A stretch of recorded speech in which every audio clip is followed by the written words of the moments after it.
That is my Hall of Fame. And my all my kids ask me about them all the time. And they're like, "Do you know these guys?" And I was like, "No, But I do. I don't, but I do. They mean a lot, but I don't know them a lot." Well, welcome to the next episode of Fight Club with Matt. I have with me my friend CC Massey. CC, thanks for being here, dude. Of course, man. I'm really excited to do this. I'm excited to do it without headphones. I've never done it without headphones. The headphones weren't working on one half, and so we're doing it without, and it actually feels like 100% more natural. So I'm excited to do it. Um, Cece, I am looking forward to the conversation a whole lot. Why don't you start off by just telling us a little bit about yourself? I know that we've known each other. I tried to like do the math the other day, and I don't know. Yeah. I don't know. I can't pinpoint the moment that we met. Like I can pinpoint like highlights, but I don't know if it's been, I don't know, 10, 12 years somewhere in that neighborhood. I don't know. Do you Sounds remember? that sounds about right. Yeah, I would say about a decade. Somewhere in there. Well, a long time, Yeah, like a decent time. There a were lot less definitely kids. there were like there were highlight moments. I think like I stopped in, like maybe Sabrina and I stopped into a small group that you were in for Yeah. a while, hmm and then we did that re-engage thing together, and that's where I think we like really like built some relationship and flourished out of that. So that's really cool. Well, man, I've got like a bunch of questions and a bunch of like directions that I want to take it today, Okay. which you saw before. But if we don't go that route, we don't go that route. I'm just most excited to just hang out and talk and just kind of find out about you. You've got a lot of wisdom and a lot of time under your belt with a great marriage, wonderful kiddos, and an orthodontist as well. Yep, you've worked with teeth a lot, and Yeah. so I'd love to hear more about that, man. So why don't you just kind of tell us a little bit about Cece? Tell us about and tell me about your kind of story of faith and kind of where you're at. Okay. Um, yeah, like you said, I'll start with probably the most important human relationship in my life. Kim and I have been together since we were 16 and 14. So Oh, let's go. high school sweethearts, really grew up in each other's homes, especially in her home. She was only 14, and her parents were wise in not having her do a lot of like external dates, and so spent time in their home, getting to know her parents, her sister. So they're like a second family. They live here in Lubbock, and so we have a close relationship with them. Spend a lot of time with them. I grew up in Hobbs, New Mexico, Okay. in a family of faith. We went to one of the small local Church of Christ where my uncle was the preacher there. He started as the youth minister and then became the lead preacher Yeah. pastor there. And so faith was important to us growing up. And I would say those early years of going every Sunday morning, Sunday night, Wednesday night, VBS, Yeah. church camps, Timothy and Tabitha class. I mean, was really in the church a lot. And so I would say the early parts of my faith were definitely birthed there. Uh, there's a lot of good things that I take from that stage of my life, Yeah. but um, came to faith at a church camp that my uncle was actually conducting at Pine Springs in New Mexico, and came home and got baptized as soon as I got home. Okay. Would say that wasn't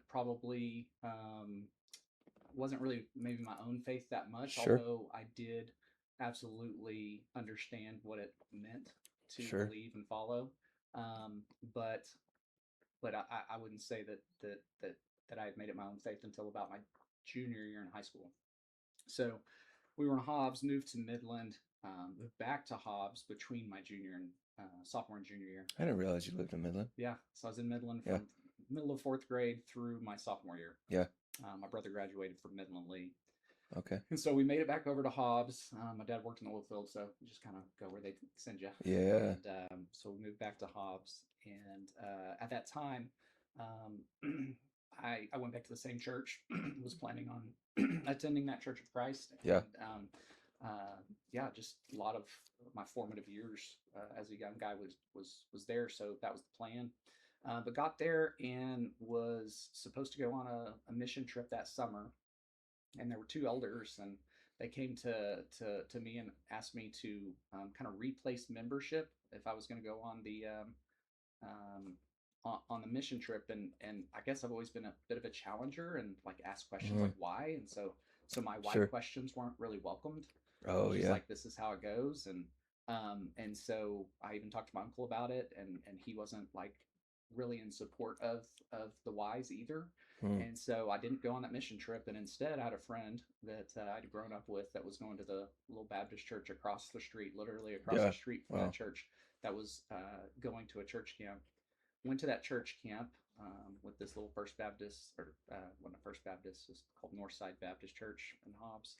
Went to this church camp up in Colorado at a small university, and really feel like I heard the the message of grace Oh for the yeah. first time. I'd heard the gospel all growing up, but the component of grace, Really. and that it was His captivating grace that made me right with Him, that brought me righteousness, and not in any works that I could do. Oh wow. And so I Yeah. went from a real self righteous place that my works were so important to to a place of grace and freedom in Christ. And that freedom in Christ that I felt at that church camp came back with me and really changed the direction of my life. Yeah. So that would be kind of the formative stages. I Wow. could probably talk for a lot longer about That's other re things, but that's really cool. I've never heard like I think we even talked about it before. Like I've known some COC guys, and uh, it seems like that's a really big sticking point. Is like whenever like maybe you heard the message of grace. Um, I love. Oh, have you heard Wesley Huff stuff? Like a little bit. I don't think so. He's oh, I'm gonna mess up everything about him, but he's been on Rogan's podcast and he's Okay. been on like a tour of like big podcasts here lately. But he is, man, it's killing me that I can't think of the word, but he studies uh words and Okay. dialects and scripture and anyways, that's not important. He says something about grace and he says that justice is getting what you deserve. Mercy is not getting what you deserve, Mm-hmm. and grace is getting what you do not deserve. So, talk to me about like that.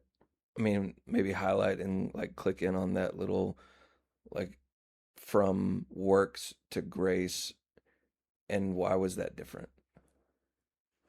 I think the biggest difference was the freedom it brought me. Like I said, I think I took a childlike faith that I got as a little boy, Yeah, and and I think it was a true faith. But then I started stacking on works as as really the important part of my faith. That mm-hmm. um, I do believe faith without works is dead, but I made works the focus Yeah, and not the faith yeah, that authors the works, that precedes the works. And so when you live in a self righteous place, but you're a broken teenage guy that yeah, struggles with significant sins, yeah, you'd go a while and you'd use your will and willpower to to fight sin, and then all of a sudden you'd slip up, and all when your salvation is a lot of your theology is built on your works, and then you fell, you're just kind of spun into a place of sin and shame, yeah. and That that was a shame really good goes to question. Is like, what do you do? yeah, Like, what do you do when, like, if you're like heavy focused on works and just doing the right thing at the right time, which I believe is a good thing, yeah. but what do you do when you don't do the right thing at the right time? You go into depression if you have my Wolf. disposition, and Oh, so I goodness. would spin from pride, um, kind of a better than mentality of self righteousness, and then I would fail, and then I would just tumble into a place of shame that would lead to depression. And at that stage of my life, my faith was, I would say, pretty immature, and so Yeah. instead of running to Him with that Oh would yeah. have me turn away from Him. Yeah. So create actual distance Yeah. instead of relationship. Yeah. So it's probably the opposite of like Oh, what is that verse? It's like, uh, draw near to the throne. Let us then draw near to the throne with confidence that we might receive mercy and find grace to help in time of Huh? need. It's maybe the opposite of that. It Yeah, was like, let me hang out away from the throne yeah. for a while until I can clean Clean myself. myself up. Yeah, clean. Yeah, okay. Yeah. Clean myself up, and then I'll be good to go. Mhm. That's wild. So like, where are you at with grace now? Like, so now when you don't do the right thing at the right time, where are you at with grace? Like, what does that look like? Um, I don't know exactly when the the the belief here, like I think in high school when I heard the message of grace and received it for myself and started walking in that, it was just an intellectual Sure. belief. It hadn't made it into my heart and my Yeah, hands yeah, at yeah. all, and so I still operated from some of that brokenness. And I would say it was probably in my early 30s when I started actually running to the Father when I would fail.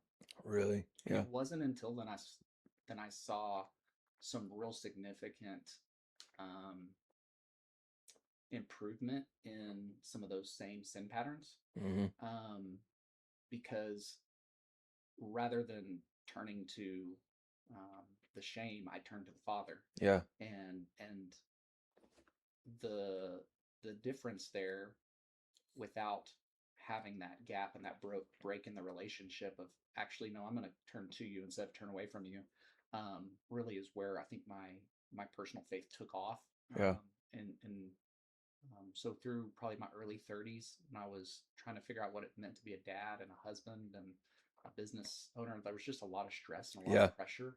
And so I came to the end of myself pretty quick. I think up to that point, I was able to still rely on myself a lot. Yeah. Yeah. Um, but all of those weights of Hmm. trying to be a good husband, a good father, and a good orthodox, a good businessman, Yeah. like there was just too much for me to carry on my own shoulders anymore. So I had to go to him with it. God, that's really cool.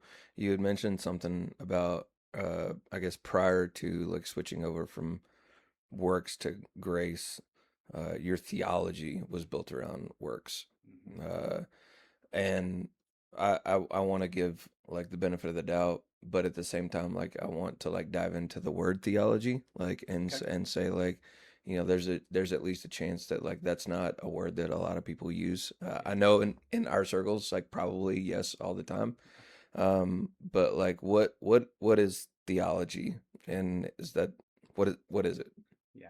I mean, theology's, I mean, the study of God, but I think more practically, it's just what we think about when we think about God. Mm, Um, I think it's A.W. Tozer. I yep, really like him. yep. Not all his stuff, Not all of it. Yeah, but some of the things he said has been he formative to has some me. one hits. And that was one that I think he said something like the thing that comes into our mind when we think about God is the most important thing about Yeah, us. yep.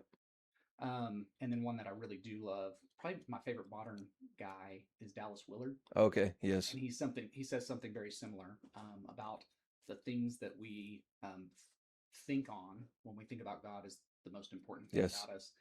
And I think the reason for that, and I'll say this, like I think theology can get real heady, sure.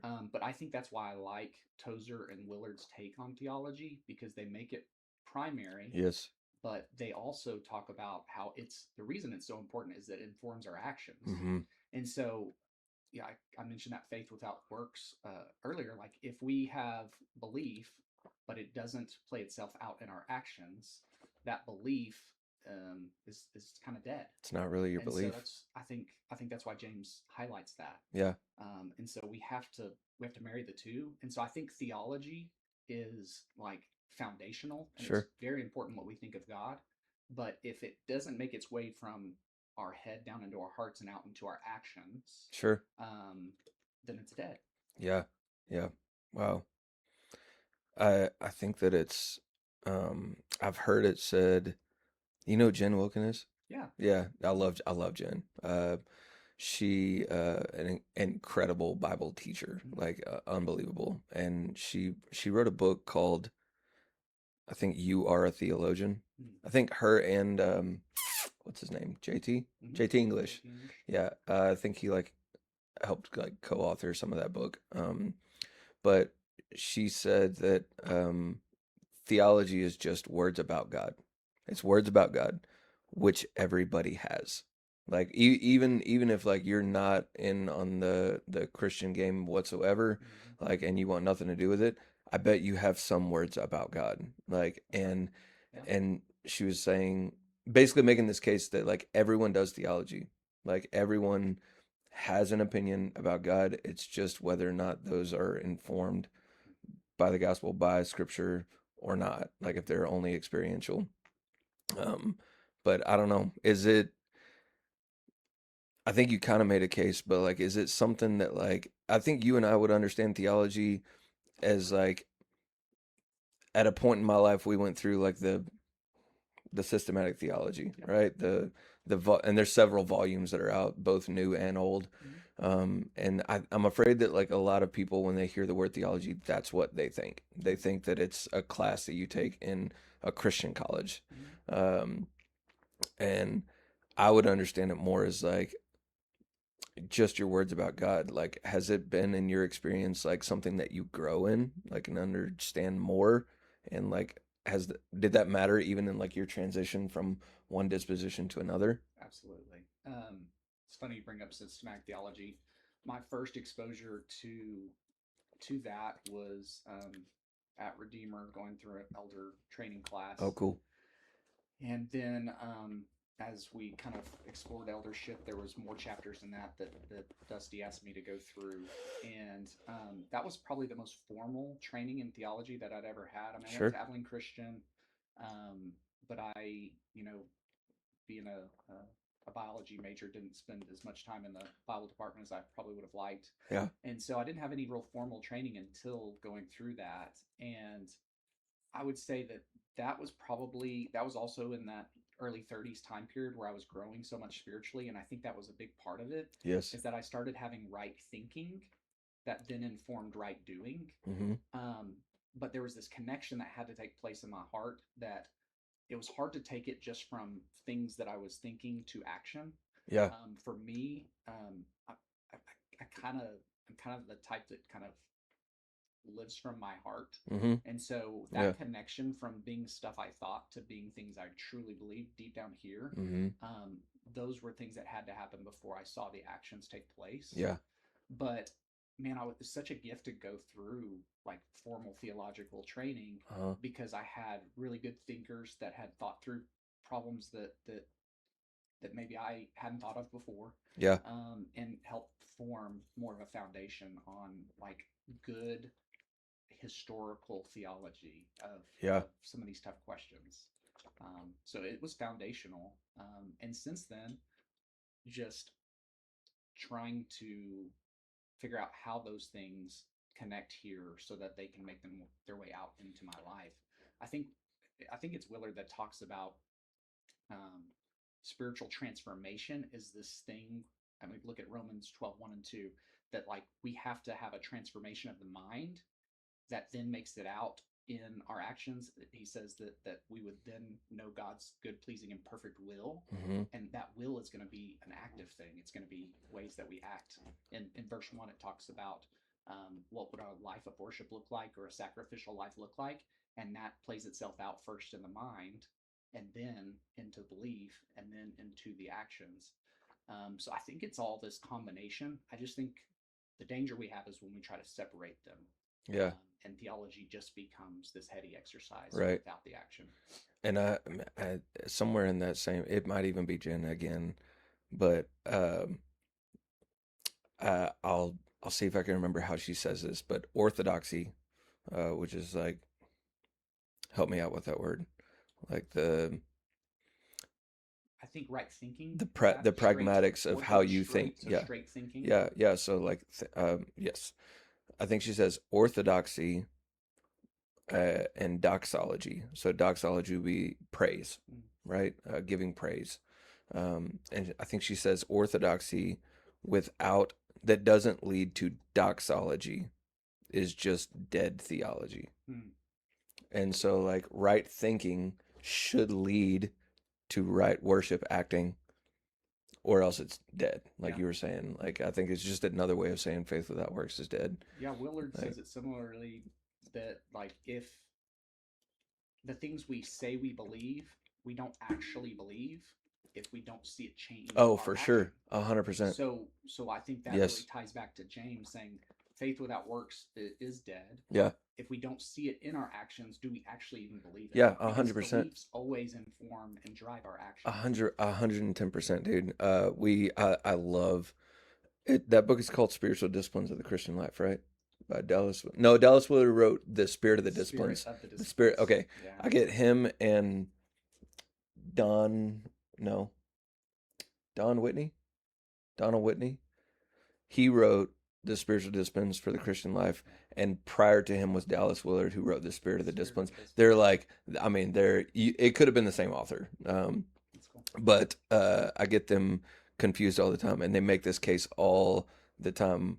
We're actually going through. Do you remember Habits of the Household? Oh yeah, love Okay, it. so You know, the Freestone. I don't. Do you know Freestone Ministries that I Landon? think you've talked to me about it, Okay. like when we went to lunch, not too terribly long ago. Yeah. So the author came and spoke at No way. Freestone Dove You went and Hunt saw a few Justin years Early? ago. He came down here. It I'm was done. just outside That's of wild. Abilene. It was a dove hunt, and then he came. He brought like his good friend that he talks about that he does accountability with. He brought Matt him down. or I can't Steve? I can't remember which one, Yeah, but he brought a best one yeah, of his best buds down, and yeah. they talked a lot about Oh my, like putting those things into practice. wow. So it was a That's pretty cool wild. weekend. I'm raging with jealousy Yeah, right now. he's a really cool guy. He's pretty good with the dove hunting too. Yeah, I believe it. He's definitely uh when he gets a little bit older and a little bit more gray hair, I'll put him up on the wall. He might make the Wall of Fame. Yeah, yeah. Wait, it got some more life to live, but probably. Yeah, Um, I really like his work. yeah, Yeah. he's a good dude, but I'm really excited because we went through Habits of the Household with Stephen and Luke at one point, Okay. and we're actually doing a kind of summer small group out here with like a gang of families, and we're going through it again with them, and I'm super excited because he's got. Um, I just read a quote from him in that book, the first chapter. He said, "Until our hopes make their way from our head down to our habits, Mm. nothing is going to change." And so, I like pulled this out a little bit deeper because I've been guilty of this before. Like, there will be moments and days where I wake up, journal, time in the Word, kneeling prayer, like, and try to work really hard throughout the day. And I might even I get a lot of like window time in the truck, and I might even like listen to like one or two sermons. And like in between that, like it's worship music, and I'm praising the Lord. Hmm. I come home, and like one kid drops like some milk on the floor or something, snap, and I'll just lose my mind and like completely shift. Hmm. And the the point that I think I pulled out of that statement from him was that you can consume all of the things that you want. You can say, I want to be this kind of dad. I want to be this kind of husband. I want to be this kind of friend. I want to be this kind of member of my community. And you could even listen to 1,000 podcasts or books. You can read a lot of books on it. You can go to a church where you really like the preacher. I don't know. You can consume everything that tells you how to do it, but until you try, until you like take steps on a daily basis, I don't know that it's ever going to change. Like you could go to your grave hoping to be this kind of man, but never actually taking any steps towards it. I don't know. I I really like that quote. I hadn't heard that before, um, or if it was in his book, I don't know that it landed. But I really love that he takes it all the way to habits, Hmm. and I Yep. think that's one thing I love about his work. Either I think he did the Common Rule first, The common rule. and then the Habits of the Household book. But he takes it from just like these actions that we do Hmm. to like forming actual practices and Right. habits. And for me, um, that's been that's been transformative Yes. because through my 30s, I did a lot of connecting my beliefs to actions, but there wasn't any habitual part to it. Yes. And so I would find myself backsliding a lot, Yeah. Sure. like trying something and it not becoming a habit. And until it became a habit, it was really hard to see change Yeah. in my life. So I do love the that he's not only connecting our beliefs to action, but then like formal action Hmm. that creates habit. Yes, yeah, he was really big on we giggled about this word. He's very good with words. I think he's a corporate lawyer, Yep. like it's his full-time real job. But you and I and most people I know him for all the books that he's written and Uh-huh. like the speaking podcasts that he's done. But he's I think in that same book he talks about the liturgical lens. So Mm-hmm. like, and for the case of the conversation, we'll just say the spiritual lens. Okay. Like seeing the everyday ordinary task Mm-hmm. for the spiritual component that it actually has.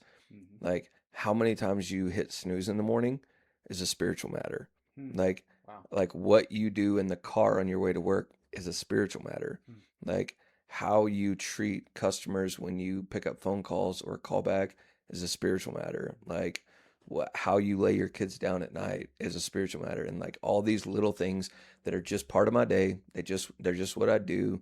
And I think he's really good at saying like, hey, put on some spiritual lenses and see that like you I don't remember how he says it, but essentially you are the culmination of your habits. Mm-hmm. Like what you do on a small minute by minute basis comprises what you do in a whole day, what you do in a week, what you do in a year. Mm-hmm.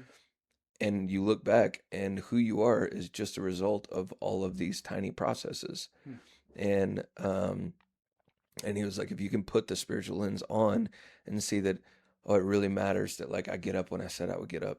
Mm-hmm. It really matters that I do this thing at this time because I know from experience I won't have this time for the rest of the day. Like, I don't know. I really, that's been really, really fun for our little, there's probably like, 16 to 20 of us that are going through this book like at one time. And so it's really neat. Um, Sabrina and I going through it to like catch things we didn't catch the first time. Mm-hmm. And then like to kind of be around other people that are just like, uh, I've never looked at like I wake up, I brush my teeth, I take a shower, and I get to work 5 minutes before I have to be there. And I listen to, sports radio like on the way there. Um, and seeing kind of that light flick on of like, oh, this time matters. Mm-hmm.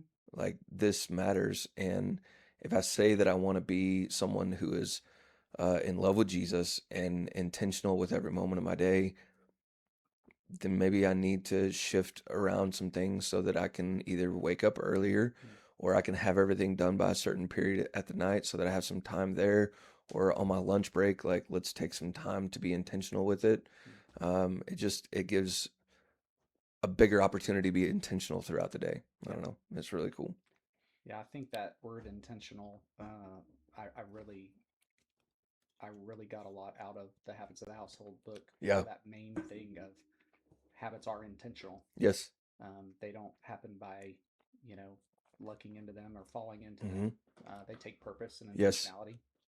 And, um, you talked about what I would call honoring your word, like even Yeah. just the simple, getting up when you say you want to get up. Right. Like, am I going to get up when I say I want to get up so that I can start my day off correctly, spend time with the Lord, or am I gonna like hit the snooze and go Yeah. back to sleep? Yep. And so I do think there's a component there of just being faithful to your own word, being able to honor Yes. your word, do what you say you're going to do, Hmm. let your yes be yes, your no be Yeah, no. dude. I think that's the heart of that scripture, and learning how to do that will change the trajectory of your life if you can start to honor your word to yourself. Yeah. It's been transformative. Like we actually had a couple over for dinner last night. We got a babysitter and we had a couple over and we just had like, 3.5, 4 hours with just no kids and just the freedom to like talk in Yes. full blown grown up words the whole time.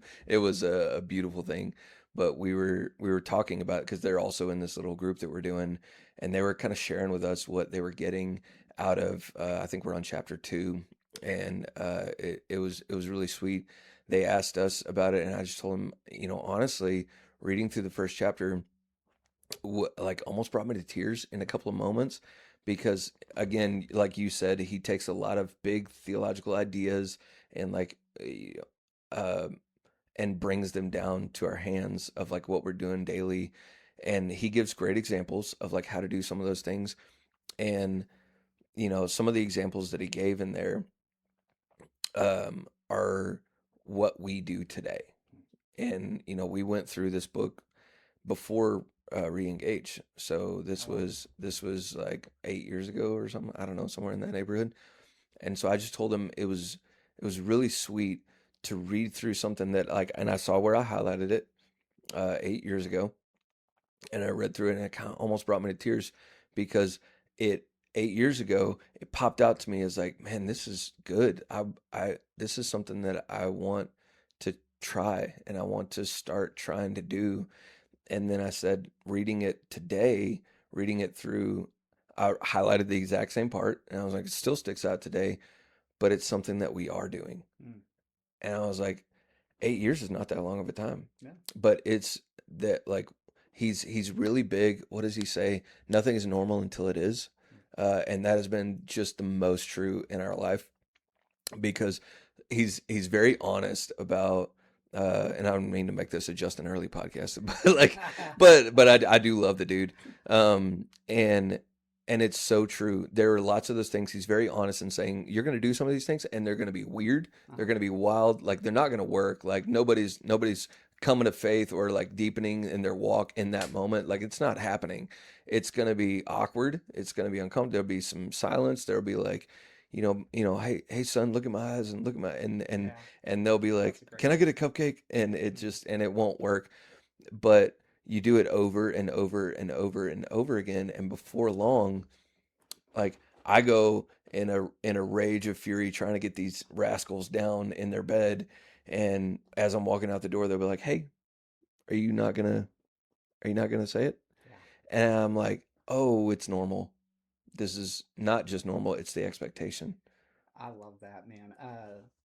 I think so. So we incorporated that blessing way back Yes. then with my Oh last two my. boys. They were Yes. sharing a room, and it became something very informative for them. They did want it, expect it, and Yep. then there's a little gap between my second and third son, and we just kind of got out of the practice of it. Yeah. And then my wife remembered and started doing it with my third son and my daughter. Mm-hmm. Oh, probably in the last 6 to 8 months. Yes. And I keep kind of a log of prayers for my Sure. kids. And my third son has real big emotions Yes. and lots of energy. Yep. And so Yep. so if something goes wrong, it's really wrong. Yeah. Yeah. And gosh, it was probably a month and a half ago, and he was melting down, and I was like, what is going on? And so I come out and I go check on him, and he was melting down because he didn't get his blessing. Oh no. And man, it Wow. was it was so. I mean, honestly, at first my heart coming out was like, what am I gonna have to like correct here? And instead, I was just like, honestly, a tender moment of like, actually, he desires that blessing so much from us. It just opened my eyes to how much our kids need blessing. Mm-hmm. And if you look back at like the Hebrew tradition, like blessing was a big part Yeah. of Big their deal. Sabbath rhythm. Yeah. They would bless their kids. And so I ended up like spending some time thinking on blessing and reading about blessing for my 16-year-old. When he turned 16, I wanted to give him a more formal blessing. Yeah. And so we had some guys over, and different men blessed my 16-year-old Oh, son. let's go. And to see him receive those blessings and how those have honestly changed a lot of our conversations in the last couple months has been incredible. Wow. So like I love that. I know I kind of jumped from habits to blessing, but the one you were talking about Mm-hmm. is so powerful for kids to know they're unconditionally loved by their Yeah. parents, Yeah. and then to connect that love with God. That hey, who loves you even more than I do? Yes. He Yeah. does. He Yeah. loves you even more than I do.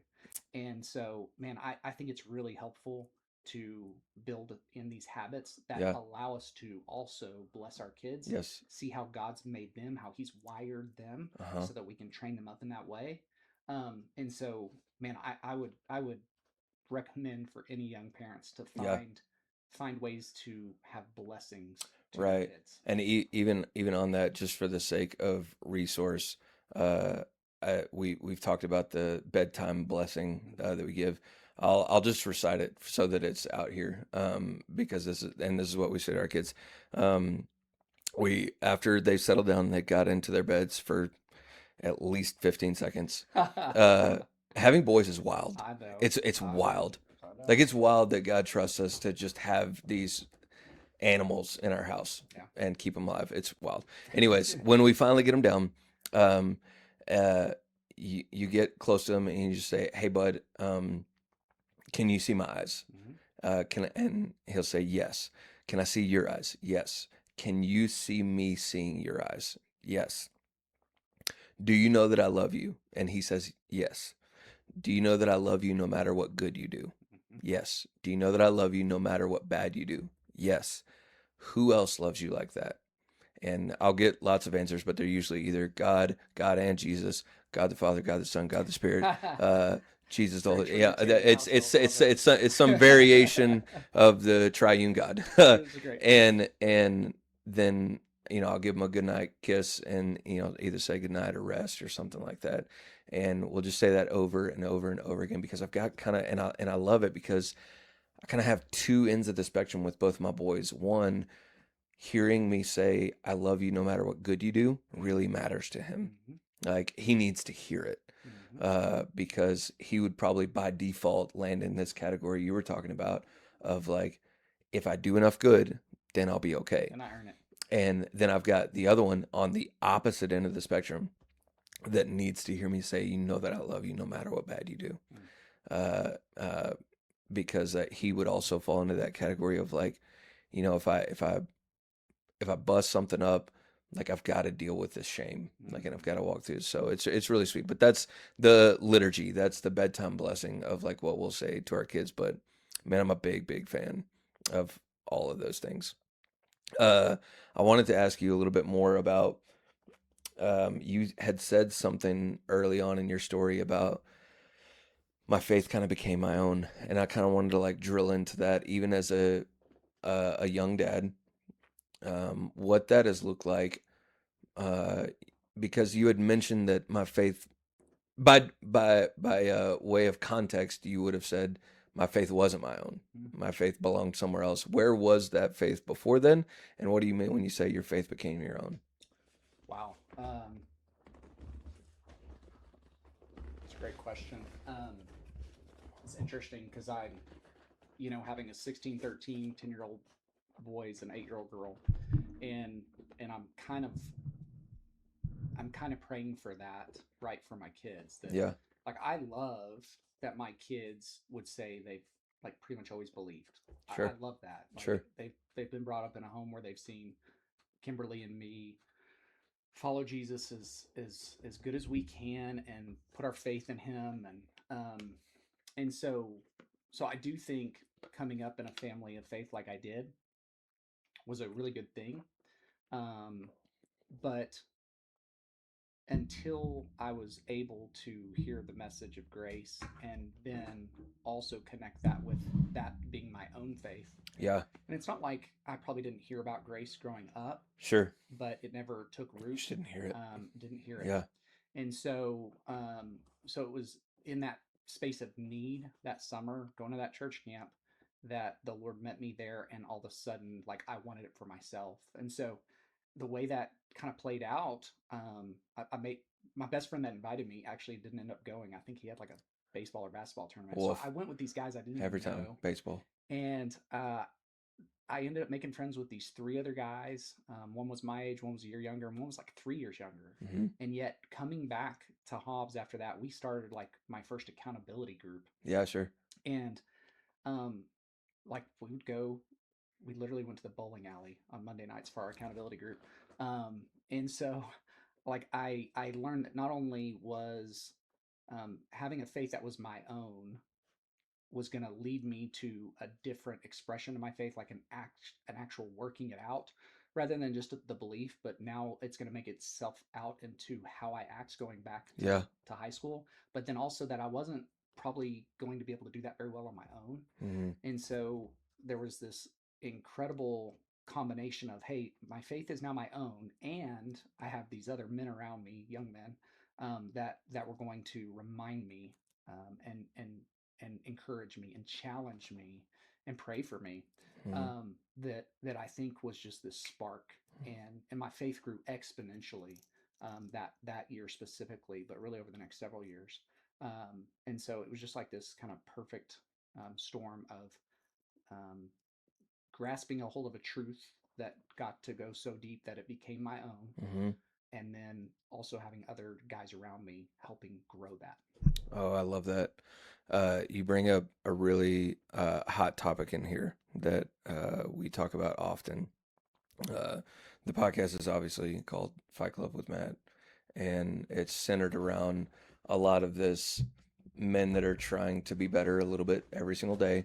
And a humongous component of that is being around other men, Mm-hmm. is leaning into what I would call a fight club. There's 1,000 different names or variations of it, but one of the big things that I stand for and that I believe in my whole heart is that we were made for one another. We were made to grow one another, and I think you just pointed out here that like these other men around me really helped me grow in that direction. Uh, what does that look like now Mm-hmm. as an older man? Um, because I've got some thoughts. I've got some thoughts on it, and I can probably even say briefly that it's been something that this has probably been something that's mattered to me 17, 18 years somewhere in that neighborhood. Mm-hmm. And what I've found is that this is easier sub 30 years old. Mm-hmm. And like you start to like blend in kids, vocation, Yeah. household responsibilities, neighbor, community responsibilities, and it maybe starts to wane a little bit. And actually, I had a conversation with a guy that was nearing 50 years old the other day, who said something to the effect of like, "I know this matters, Mm-hmm. but I'm not doing it, and I don't have anyone around me Mm-hmm. that wants to do it." Yeah, like something to that effect. Has that been your experience? What does it look like in your life right now? How old are you? 44. 44. Mm-hmm. So, as a 44-year-old, what does this look like in your life right now? Yeah. Thanks. Uh, I actually would say your trajectory, and describing the different stages of life is actually pretty apropos to my story. Um, in my early 30s, when I moved back to Lubbock and was just starting my family and starting to go to Redeemer, I had a season of about 7 years where I met with the same three dudes every Thursday night. Yeah, let's go. And those two of those three men are still very close to me. One of them went out with his wife. She went to medical school in Asheville, North Carolina, and they stayed out there. So they haven't made it back to Lubbock. But the other two guys are here. They're still close friends of mine. One of them's a mentor of mine. I meet with him on Yeah, a regular yeah, basis. And that was probably the best expression of it at that stage when I was really trying to grow into my own faith in those early 30s. yeah, So it wasn't just the theology that I was getting, the, the the faith that I was growing in. It was having those guys around me helping spur that on. And then coming out of that season, became an elder. That the other elders kind of became that community for sure, me, sure. and that fight club that I had kind of um, just kind of unwound, and we all did different things. And so then um, having that through kind of my mid to late 30s as an elder was awesome.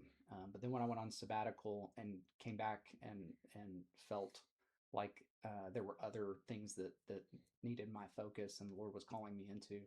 So I didn't go back in eldership. I kind of lost that. Yeah, I lost yeah, that built-in um, means of accountability, and guys I was growing in my faith with, and so just didn't intentionally put it back into place. And so I think there can be this drifting where you do carry so many things as um, as a young dad, and you build so many responsibilities where you don't make space for that. And I think that that's a dangerous place to be mm-hmm. in. So rewind a few years ago, I had felt, well, I actually had a good friend of mine ask me some tough questions about my business. Um, And that stirred this conversation that eventually led with me realizing that I needed to change what I was doing in my business life and separating from my business partnership. Um, at that time, like it was like I can tend towards fear, and this was a Sure. big step out of something. And so that friend and a good friend of ours came alongside me and helped me through that Yeah. time period. Let's go. And at that time, my friend is Landon Sheets, Yeah. Yeah. Yeah. who had kind of challenged me. He was starting a prayer group on Thursday Yeah. mornings, Yep. and with really no agenda, you just Yep. show up and pray together. Yeah. And that Thursday morning prayer group started about the time I was going through this, and Landon and Cade Wilcox both kind of leaned in with me when I was really struggling and helped me through a lot of Yeah. the fear that I was facing going through that transition in my Mm-hmm. business life. Um, and so I had those two guys come around me, and then Thursday morning prayer became this extended Yeah. group of men Yeah. that were just praying for each other. We Yeah. just Yeah. show up and just start praying, Yeah. and whatever the Lord put on our hearts, we'd pray for each other. We would yeah, just contend for each other's faith, Wow. and and still that's probably Thursday morning prayer is probably one of my favorite things Yeah. about my week. Yeah. Big time. So for the last, I guess it'll be 3 years in September. Wow. Um, so for the past almost 3 years, I've been meeting with a group of men on Thursday mornings, and now have that again. And I wouldn't say it was an intentional thing for Sure. me. It was Sure. like I hit a place of crisis, and I Yep. had two Yep. friends lock arms with me, Yeah, dude. and all of a sudden I'm like, wow, I've missed this. I need this, and it was from a place of need. Right. Wasn't anything that I stirred up. But then with Landon starting the prayer group, then I had an immediate outlet for it. So praise the Lord for that. Yeah. I think you made a really good point there. Of like I was in a place of crisis, but these two men kind of came alongside and locked arms with me. And I think that if I could put it in a nutshell, one of the main reasons why it matters so much is that right there. Mm, Certainly, there's lots of other reasons, but certainly that's what intentional men around one another mm, are there for. Like exactly. that's imaging Christ well, Hmm. is seeing like, oh, you're broken. Let me not back out. Let me lean in. Yeah. Oh, you're going through a really hard time, or you're in sin. You're not doing the right thing at the right time. Like you're broken. And I think that our uh, culture, community, like I've certainly seen it a lot more in the last 4 to 6 years, is that, um, gosh, I have this analogy that like here in West Texas, I feel like it rings really, really true. It may not everywhere, but this is our cultural um, uh, MO when it comes to people that are suffering, is that we will see somebody with a house that's on fire and it's burning to the ground and they're standing out in front of it, and we walk up to them and we say, hey man, is everything okay? And their response is always, yeah dude, doing good, good brother, how are you, anything I can help you with, like Hmm. doing great. And our response back to them, seeing the fire that's behind them, is something to the effect of, hey man, can I bring you guys a casserole? Mm, Hey, can I get you guys set up on a meal train? mm, Can I bring you some food? Like, is there? Do you want me to take your kids and like take them to little league practice or something? All good things to love and serve and help. And the whole time that we're saying it, we're holding a bucket of water. mm. Wow. And dadgummit, I'm like I've it makes me frustrated because I'm in a place where I'm like, pour the water on. I don't even care if he acknowledges it. Pour the Mm, water on, because like it's become a cultural MO here, maybe other places as well, to just be like, as long as I can say that everything looks okay and everything is going well, then maybe everyone else will believe me, even though the fire's burning down behind me. Like, and in real time, like what I'll experience lately is like you see someone's marriage on the rocks. Like you see someone's kid really struggling. You see like major health concerns like in families. Like somebody got diagnosed with cancer. Like somebody is walking through a really tough time with their in-laws or their actual parents. And we just say, "Man, that's so hard. It's gonna be okay. Do you guys want some Cracker Barrel?" Like, you know, and and Oh. and it's just not helping. No. But men like you were explaining here that see a fire Hmm. and then lean in and say like, "Hey man, have you thought about water? Hmm. Have you thought about water here?" I think is a really big component of like why it's so important to like get around dudes, and even if like you may not have somebody around, or like it's really uncomfortable and awkward to say like, "Hey man, would you be willing to be vulnerable, like, and maybe work through some things on a regular basis?" Like that's uncomfortable, but the best things come out of uncomfortable conversations. Yeah, for I sure. mean, I mean, I don't know. You're a happily married man to a wonderful wife, and you've got wonderful kids, and like, but at one point you had to even. I mean, you were 16 years old, so maybe it was easier. But like, but at one point in your life, you had to say, "I have to ask this person out. I have to. I gotta call her. I gotta go talk to her dad. Like, I have to do it." And you did it, and here you are. Decades later, looking back on like the best things came out of an uncomfortable conversation.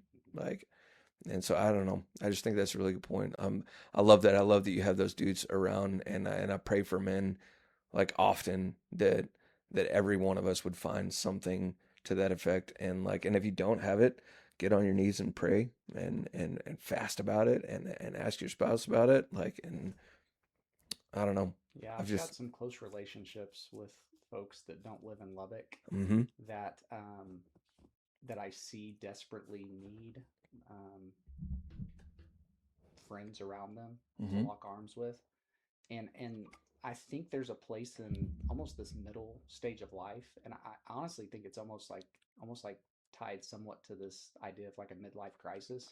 sure, Where in that place of crisis, do you choose to go it alone and isolate yourself further, or do you choose to rally around and have others go with you? uh, And I've just seen it for so many folks that are around our age, yeah, where they choose to isolate themselves. And man, I just think that's a recipe for destruction. yeah, And so I do think like we find this point of crisis in our life, and we need others around us to get through those places. Um, yeah, I don't. I mean, you look at Acts and the early church and how they did it, and they were one another. They were with yeah, one another. They went to one another's homes, and I think we, in our modern context, especially just the individuality that we live mm-hmm. with, we think we can go it alone, and it's false. Yeah, dude, it's big. I love this quote. I don't care what anybody says. I think I've even said it on here before. But uh, Rafiki uh, from The Lion King, Yeah. he says, "If you want to go fast, go alone. If you want to go far, go together." Like, and man, there's just nothing more true when it comes to like the fight in life. Like, you can probably make it happen fast, Mm. but you're probably not going to be there long. Like you might get there before everybody else. And you might get to enjoy it all by yourself for a little bit, and you're probably not going to be able to hang around because um, you don't have anybody in there to keep you strong, like moving through it. And I think going together, like through this fight together, I think is really the move in a lot of in more ways than one. I want to. I've been dying to ask you this. Literally ever since you and I texted whatever it was a week ago about doing this. But even the shirt that you have on, way forward, Yeah. dude. I want to hear about it. I want to Oh talk man. about it. So you just got back Yeah. from a backpacking trip with your Oldest two. oldest two Mm-hmm. boys, and dude, I want to hear about it. I want to hear what you did, how it was. Give me the full lowdown, why you do this kind of thing, what it Yeah. was. Well, you know me well enough to know I probably wouldn't sign up for a backpacking trip Mhm. if it wasn't for some friends. Yeah, And yeah, so 2 years ago, it was actually Landon and Cade that yeah, invited some of the guys in our prayer group to go on one of these. The yeah, previous year, Landon and Cade had done one just with guys they didn't know. yeah. And this group, Way Forward, basically sets up these like 4 to 5 day backpacking trips. And a big part of it, I don't want to like run some of the mystery of it if people want to go do it because it's incredible. But part of it is telling your life story. And so Sure. it is about being who you are, being Wow. your real self. they say like sharing that last 10%. Oh Like yeah. we may share 90% of our story with others, but we hide that last Hmm. 10%. And so we're really not fully known. So a big part of the week is sharing those stories.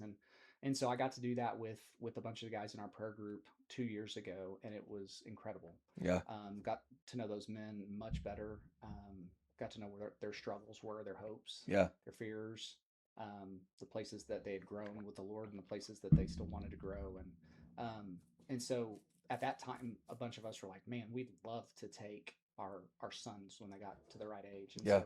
so Cade had signed up for this trip and just started inviting guys with sons. And so uh, two of the men that I went with were really close friends that I knew really well, and the other three men I knew, and I would have called them friends, but I didn't really know. I Sure. didn't know their last 10%. Yeah. And so even though those three men were friends, I'd never heard really their story. And so getting to hear their stories was impactful. But the really cool thing about doing it with your sons is then all of a sudden they get to see all these men um, be real. Yeah. And I'll just say, like, I think there's a change. There's, the pendulum always swings culturally. I think our dads were kind of taught that they had to to be tough, Hmm. to not share what was the struggles. Yeah. Like they kind of hid from those things. I think that's where we've seen some lack of health coming from that. And so I think, as that pendulum swings back and forth, I think we're probably in a better place to say, hey, I need to be known. And so for my kids to get to see that from all these men that they actually they respect and know because they're Yeah. they're my friends. Let's go. So these are men they respect and know, and now all of a sudden they hear that they have a lot of like chinks in their armor, Yeah. right? Like, oh, Yeah. I look up to this friend of yours, Dad. I had no idea he had all this in his story. Right. And so the other part about it that was really sweet is we oftentimes think as dads that our kids are going to like pick up on all our failures Sure. and I think probably into your 20s, maybe early 30s, you start to like think about some of those things. But as a kid, these teenagers, the kids were from 12 to 16, to a person, they all basically expressed during their time of sharing that that they don't even like really see all those things from us as dads, our failures. they Oh they man. just see that we love them Yeah. and want good things for them. And so that was a gift to go out there and hear all of the boys basically say like, my dad loves me, and some of their best memories are things they've done with their dads. And Yeah. so I think we're hard on ourselves, For and sure. it was really good to see that the boys that went, the young men that went, Yeah. they were actually a lot less hard on us than we are Yeah. on ourselves. For sure. So that allowed us then to rally around and encourage each other, like, hey, like your boy really does look up to you. Like, do you see this? Yeah. And so it was a big encouragement for all the dads. Gosh, I love like I'm such a big fan. This is an area that I'm really excited about.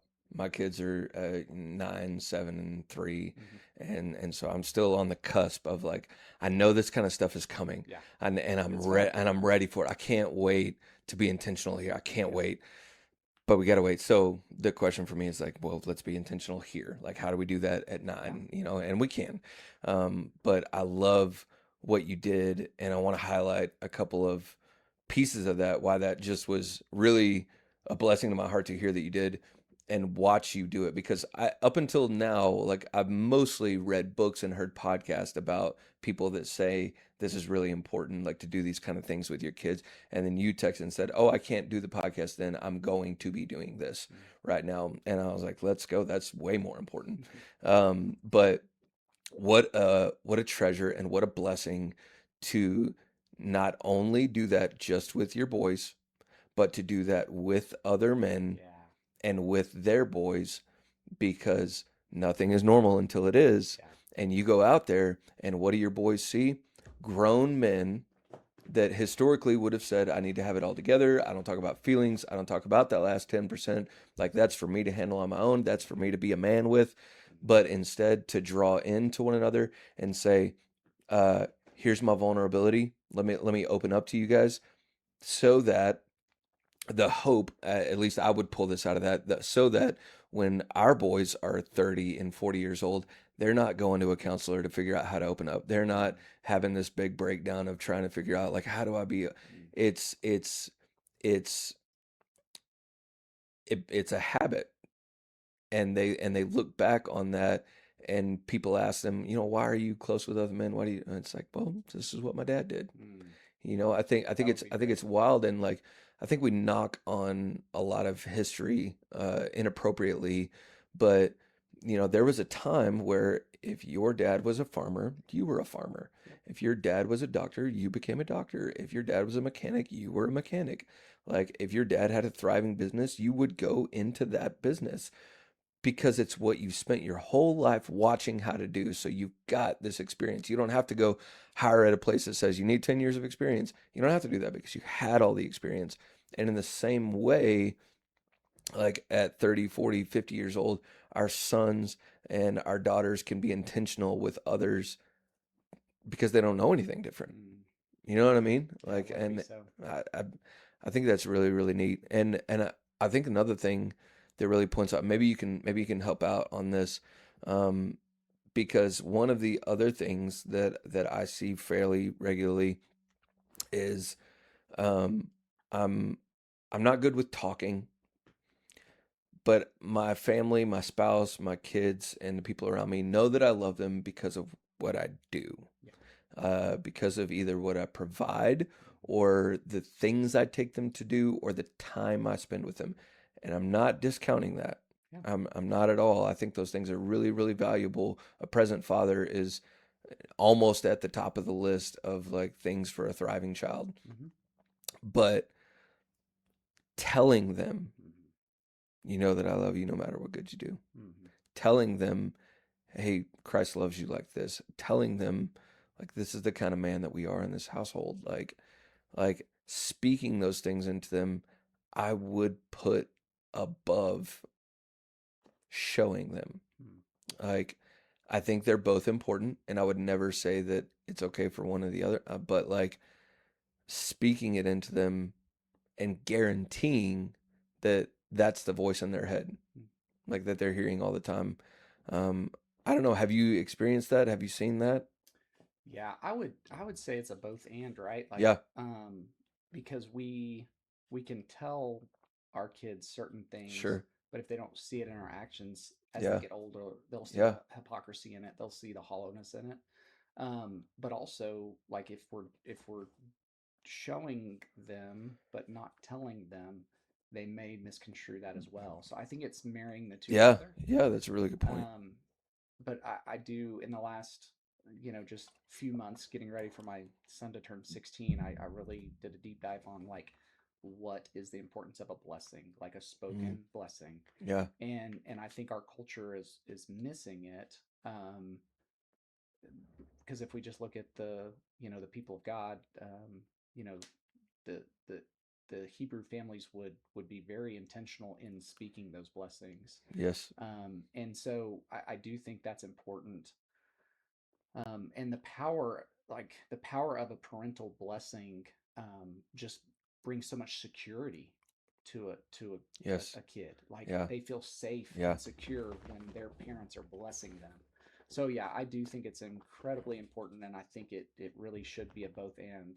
Same thing, like almost like the faith without works is dead. Like you can say it all you want, but Mm-hmm. are you showing it? Yeah, But if you show it but don't say it, are they really getting it? yeah. I think that's a really good point. I'm so jacked that you got to do this Yeah, with your kid, and it's I think awesome. it really, for me, what it did because I've been reading like what was that book? Intentional Father, Oh yeah, John John Tyson. Tyson. Yeah, Yeah, fantastic. yeah, fantastic book. Justin Early has a podcast called Intentional Fatherhood, Okay, cool. and it's wild. I mean, Yeah. it's fantastic. And they talk a lot about these different. It's a lot like all of his habit books, where he'll take here's an opportunity for intentionality, and here's how to work it out in Yeah, your yeah. life, and it just gets me like really looking forward to doing things like this with the kiddos. I just think that that's going to be a memory for your two boys For sure. that you know I love that you brought up Intentional Father by John Hmm. Tyson. I read that book on the last little vacation we took on my sabbatical. We Yeah. went on an RV trip, Yeah.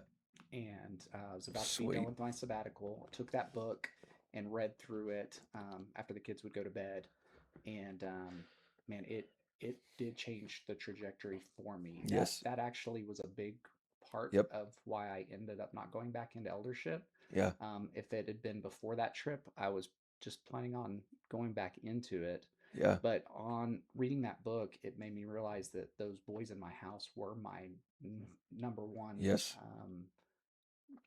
priority to disciple. Yes. And so coming back from that and then trying to put that into practice, he has a program called Primal Path Yes. that Yeah. that Yep. I've done with my two oldest Yeah. boys, Very cool. and Oh, in I love different it. ways. And but we've circled around with other dads of their friends and done it with some other men and their Yeah. boys, and it it's really a helpful. I think there's lots of ways to do it. I've got friends that are very intentional with their boys that aren't using a program, but for me, having the Yeah. program has been really Yeah. helpful. Yeah. And so if I could give a plug there, I do Big think time. that it's a worthwhile read, the book Intentional Father. Yes. It draws you into your own story first and Hmm. makes you work through some things so Yeah, you can dude. help your sons. And so there's like a personal invitation in that book, and then like how do we do that as a family?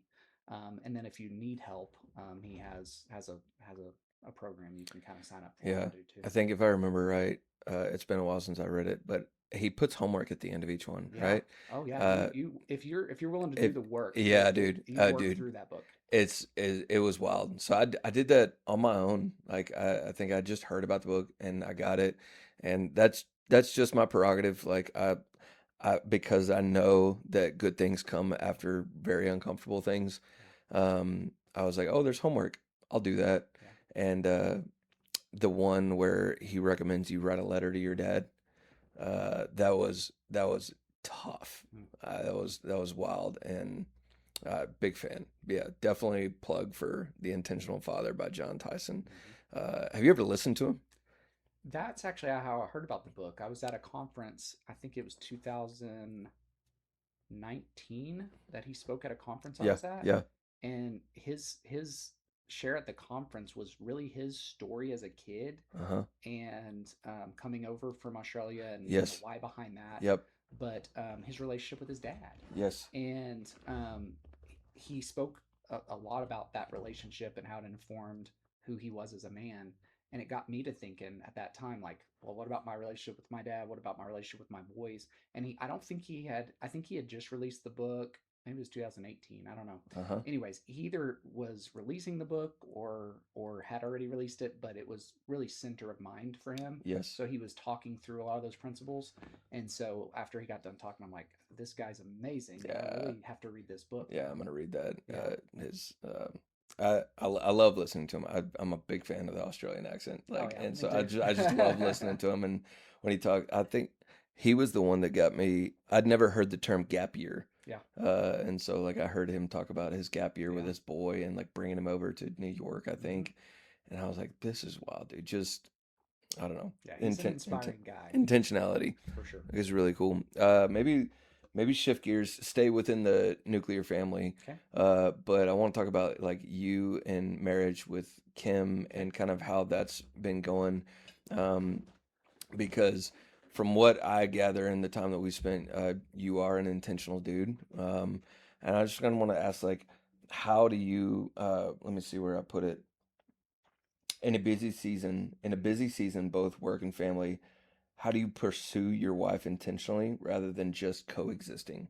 Coexisting, I think, being a big rut that I think a lot of dads fall into, myself included. When you start to have kids and you start to have sports and work and all the things, like it can just be we're roommates that are taking Yeah. care of these rascals together. Yeah. And I think Kim and I can when we're not being intentional be really comfortable in roommate mode. I Yeah, mean, we've yeah, been yeah, yeah. together since we're 14 and 16 and Yes, have yep, really been good friends yeah, like pretty much our whole adult life been friends. yeah, Um but I'll tell you the I think I talked about this when we were re-engaged together, but I did some training with a guy who really helped me learn how to be more intentional and set goals and yes, honor your word. Sure. conversation was Yeah. centered around the training. And what I realized is at that point, I had drifted into just a complacent, like comfortable Yeah. relationship with Yeah. Kim. And I would say most people would have said we had a really good marriage. I would have said we had a really good marriage. But there was so much more available. And Hmm. so then Yes. launching Reengage at Redeemer and working through, they break intimacy down into like three chapters: Yes. physical intimacy, spiritual intimacy, and emotional intimacy. Yes. And what I've realized is if I'm really one with Kim, like I think of intimacy and oneness Yes. almost Yep. synonymous. Big time. So if I'm going to be one with Kim, there's there's deeper levels of intimacy available if I'll lean into those three spaces. Yes. And so honestly, every time we've gone through Reengage the last several years, we'll pick one of those, just something from Reengage to work on the next semester because it's only in the fall. And so then in the spring, it's like, okay, which one of these things do we want to grow in? And really, almost every time, it's been one of those aspects of intimacy. And so um, I'd say the biggest thing that has helped us is communication. The training that I did with a guy named Tom Shea and Brock Barnes, the training I did with those two guys really was big on communication and learning how to communicate.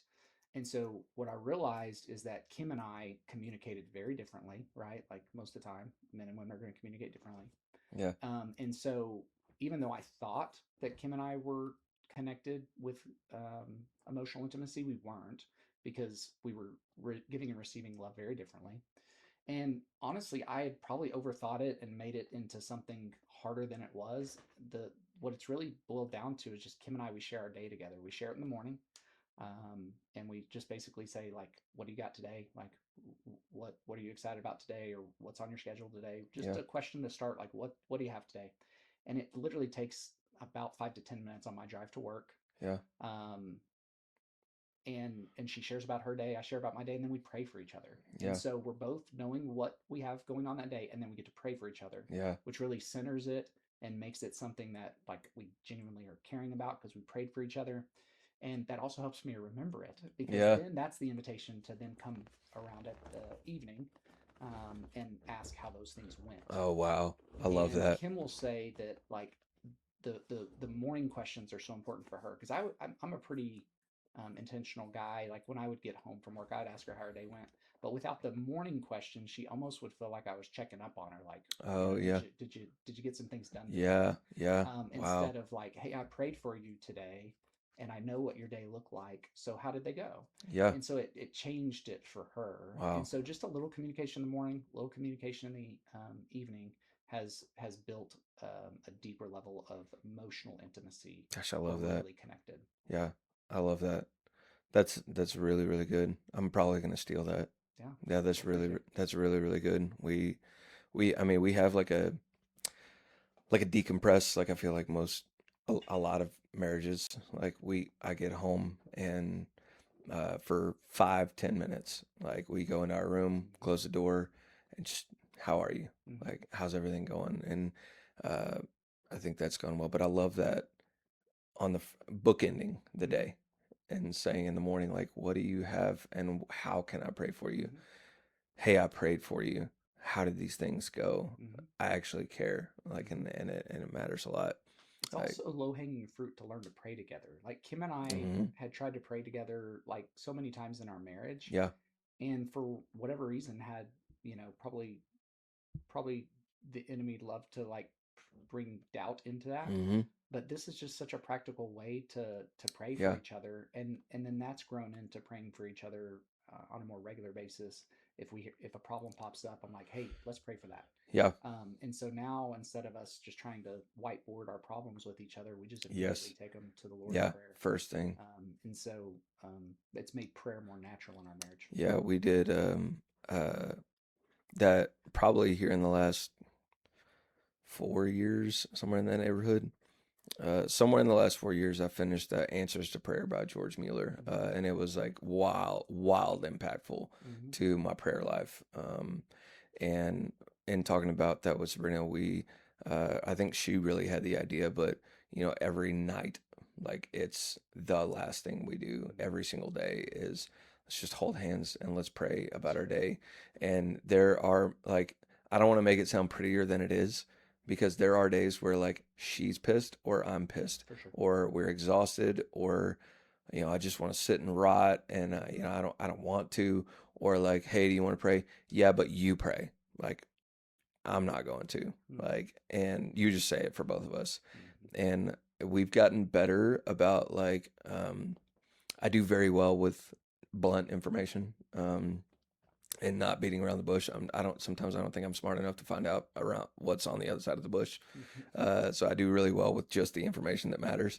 And so like if either one of us is ever in a moment that's just like I mean we're furious, and we'll say like hey let's pray about this right now. Let's hold hands. Let's get on our knees and let's pray. And there's been moments where I have said like yeah you pray, and she'll say no Mm-hmm. no I'll pray first, but you pray after. Mm-hmm. Or and vice versa. There's been moments where like she doesn't want to pray and I'll say, "Hey, listen, we're both going to pray here.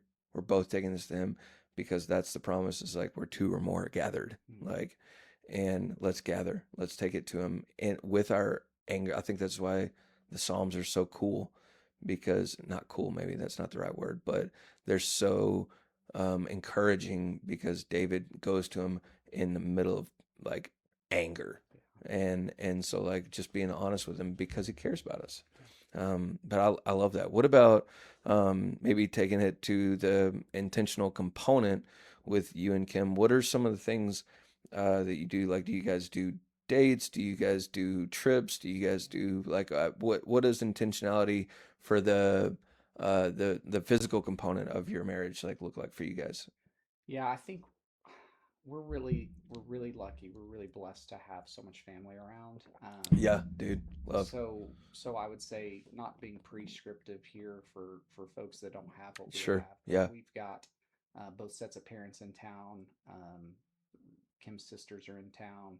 Like we have folks that love to spend time with our kids, and Kim's mom will have them over, like just she's more spontaneous, so just kind of whenever, like, Yeah. oh, Sure. you want the kids, great, take them. Yeah. And then my mom's very structured and wants them like a certain night, and so Yes. right now it's Saturday night, so tonight my kids will go spend the night with my mom, Love. and they've done that for years, and so like we have like kind of the perfect recipe of a regular rhythm where my Yes. mom takes the kids, and then like hey we just need a time to connect, and your mom takes the kids, and so we are really lucky. Yes. But I would say because of that, I've seen such incredible value in a regular rhythm of time with just my wife. Mm-hmm. And so like I can't really hide because if you're with your wife having dinner or on a date, and it's not just about talking about the kids or whatever, talking about your week, your schedule, you can't hide, and so you're drawn into more intimacy when you have like unhurried time with your spouse. And so even though like not everybody can afford to do that on a Sure. regular Yep. basis, man, I would fight for it and Yep. let it be a priority in your life. We also do love to travel together. Yeah. Kim and Yeah. I both grew up in families that didn't do much traveling, mostly just because of both of our dads worked really really hard, and yet we didn't have just a ton of income to like go on trips. Yes. Yeah. And Kim and I have had kind of the blessing to get to prioritize that, and those are extra special because extended time away with your spouse is a different rhythm, and you can just kind of loosen up and just have fun. Yes. And so Kim and I mean, I wouldn't say we have like a structured thing about it, but at least once a year and often twice a year we'll get away, just the two of us. We usually will build it in around one of our birthdays, Mm-hmm. just because that's an easy time to prioritize Yeah. ourselves and each other. Yeah. And then we'll usually in the fall, in the middle of re-engage. Re-engage has been just such a beautiful rhythm for us every fall because we will be working through things. And Yeah. so for the last, I'd say 4 years, we've gotten away in the fall for just a short weekend. And it's been a good time to reset and work through some of the shrunk, like heavier things that you're working through at Yeah. re-engage. And so that's kind of our rhythm. God, I love that. I love that you do re-engage rhythmically. Mm-hmm. And do you serve as like one of the group leaders every time? Yeah. Yeah, very cool. That was something that Kim and I felt like we missed when I was at GC, when we led GC together, we had ministry together. And we didn't do that intentionally. It's just, hey, you lead a GC and we talk about our couples and what people are like experiencing, how we can support them, and how we can grow together. And so we had ministry together for years. And then when we became an elder, just for the space and time aspect, like they asked to give up the GC leadership component to focus on that. And so just unintentionally, Kim and Yeah, I kind of lost our ministry yeah. together. And so we had really worked through launching Reengage at Redeemer um, right before I went on my Mm-hmm. sabbatical. And so then they were working through how are we going to do this. So when I came back, we did our first pilot of it. And Yeah, Kim and I were like, during my sabbatical, we realized we had missed doing ministry together. yeah. So we decided that Reengage would kind of be Love. our ministry Yeah, yeah, yeah. together.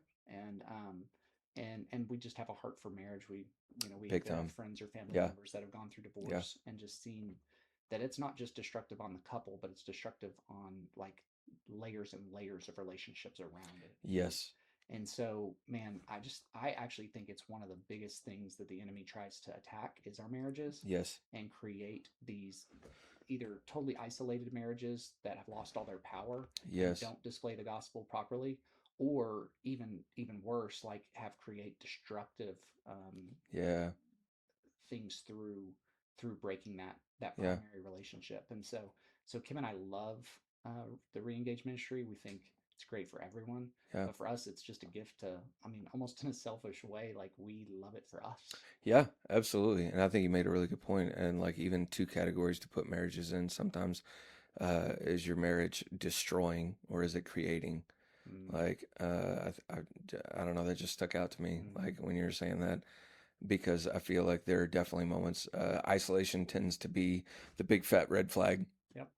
of when, if you're really isolated, chances are you are destroying. Chances are, you're leaning towards that path of like, uh, something's going to burn, Mm, something's going to burn down. And even if I can just shamelessly make a plug for Reengage, mm, for anybody that ever hears this, mm-hmm. uh, I only did it. We only did it one time, Mm-hmm. and I love that because to me, I look back at that as like this formative thing that I did. Mm-hmm. I've talked about it with just about everybody that I ever have in this room. This is where our Fight Club meets, and this is where like I have people over to talk through things. So like Reengage has been mentioned a lot in here, Yeah. because we were probably in that place when we did Reengage where I think things were going great in Mm-hmm. our marriage. Like we were really well connected. We had just finished going through Habits of the Household with our small group, and like we were kind of out of stuff to do, and Reengage was coming up, and we were like, yeah, we want to do it if we can all like come because we want to keep this going.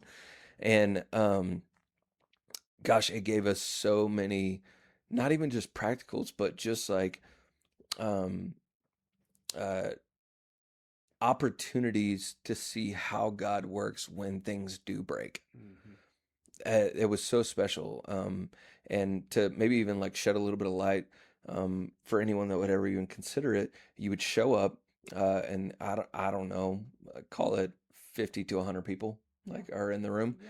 and they start off, you're all in the same room together, and one marriage gets up and they share their story, kind of this last 10% that you're talking Yep. For about, sure. maybe even the last 2%, Yeah. is what Yeah. most of them shared. For sure. And I was such a big fan because, and this is going to be wild because this is going to be, the antithesis of that house on fire and give me a casserole instead of water thing.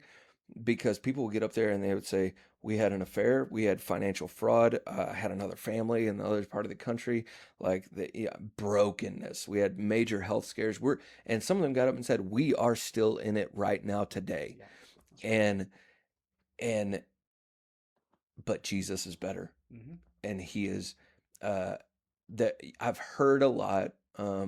Matt Chandler say that God doesn't promise to get you out of the pit, Mm-hmm. um, but He promises to be in there with you, That's right. and I think that is such an important thing to understand. It hit home and went down a couple levels to hear somebody say, I broke every bit of trust that I had, Mm-hmm. and we're still here Mm-hmm. because Jesus is better, because he walked through that with us. And so that's kind of your, get to know each other. That's the icebreaker, if you Yeah, will. quite an And so, icebreaker. the first time we went, we were like, What? what? What they just say? And then, but gosh, it gave so much confidence to everyone in the room that was like, I have a 2%, Mm-hmm. and no one knows about it. Mm-hmm. And so those 2% started coming out and started being real. And then you break off into like your little cluster that you led ours, and that's where we really got close. Man, I loved that moment. And they like, I think there's rules around how you talk. That's right. And I think when I had Luke on, we talked about this, and we were like, CC was great at like reminding us of the rules like throughout the time. But I love not love's not the right word. I learned to enjoy the rules Mm-hmm. because they were like bumper rails on a bowling alley so that when you throw, you're only hitting pins. That's it. So putting these guidelines around it are not a way to, hurt anyone's feelings or anything. But like when you say, hey, I only want you to talk about you. Mm-hmm. I don't want you to answer a question by saying, well, my wife was crazy, so I did this. Like, I want you to, and I don't want you to answer the question. I think she would say that, it was, you were forced to talk about you Mm-hmm. and you couldn't pawn it off and say all the other things about people around you. Mm-hmm. But I love some of those guidelines because it forced us to only hit pins. Yeah, It forced us that's to good. only do the things that were going to help. Yeah. But I was a big fan of that. Um, Maybe shift gears one more time and talk about work a little bit. Um, how long have you been an orthodontist now? A little over 15 years, I guess. 15, Yeah. 15 years. Yeah, I guess Uh, it'll be six. Finish my 15th year at the end of the summer. uh, I love that. And I think I have a bunch of different ideas, like when it comes to work, like, but I think I'm interested in hearing from you. I had a quote here. Um, this is Martin Luther. He says, "Your work is a very sacred matter. Mm. Sacred being spiritual." Mm-hmm. Uh, and I just wanted to know, like, that there's a normal feeling around work that it's just work. Mm-hmm. Like, this is what I do for a paycheck. This is what I do for a living. And I wanted to ask you, like, if this quote resonates with you, like that work is a very sacred matter, and if so, like, how does that play out for you on a regular basis? Does that make sense? Yeah, for sure. Yeah. I've actually done a lot of thought on this because I think it's probably 2018. Um, the practice I was involved in for the first 13 years of my practice life, the senior doctor was retiring, Yeah. and he was really the um, yeah, just the visionary and the driving factor in our business. And with him retiring, me and the other partner were like, okay, so it's on us. Like, what are we doing here?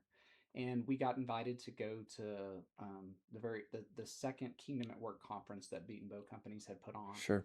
and really got this new category for seeing the kingdom of God in our workplace. Yeah. And it was this beautiful timing of like need where we're, you know, both grasping at how are we going to lead this place without the vision of the founder, and then being welcomed into an invitation. So we're all three of us were Christian men, love Jesus, but I would say even though we were a Christian business, we hadn't really fully welcomed in everybody's brokenness, because that can be real messy, right, in the Yeah. Sure. workplace. And so Yeah. at that time, I mean, we even kind of had a unspoken policy of like, hey, like leave your drama at the door, and when you leave, you can pick it back up and take it home with you. Sure. And we just kind of threw that out the window because we knew that for people to be loved and seen, they had to be known. And Yeah. so we really flipped that on its head and instead started to lead in a relational way. And so that was my kind of invitation into bringing my faith into the workplace, Sure. and not just that I was, a Christian that had a business, but no, like what does it look like to see the kingdom of God play Yeah. itself out in this workplace? And so then fast forward a few years later, my business partner and I both had like a heart for that, and yet the way we saw it play out was very different. Mm-hmm.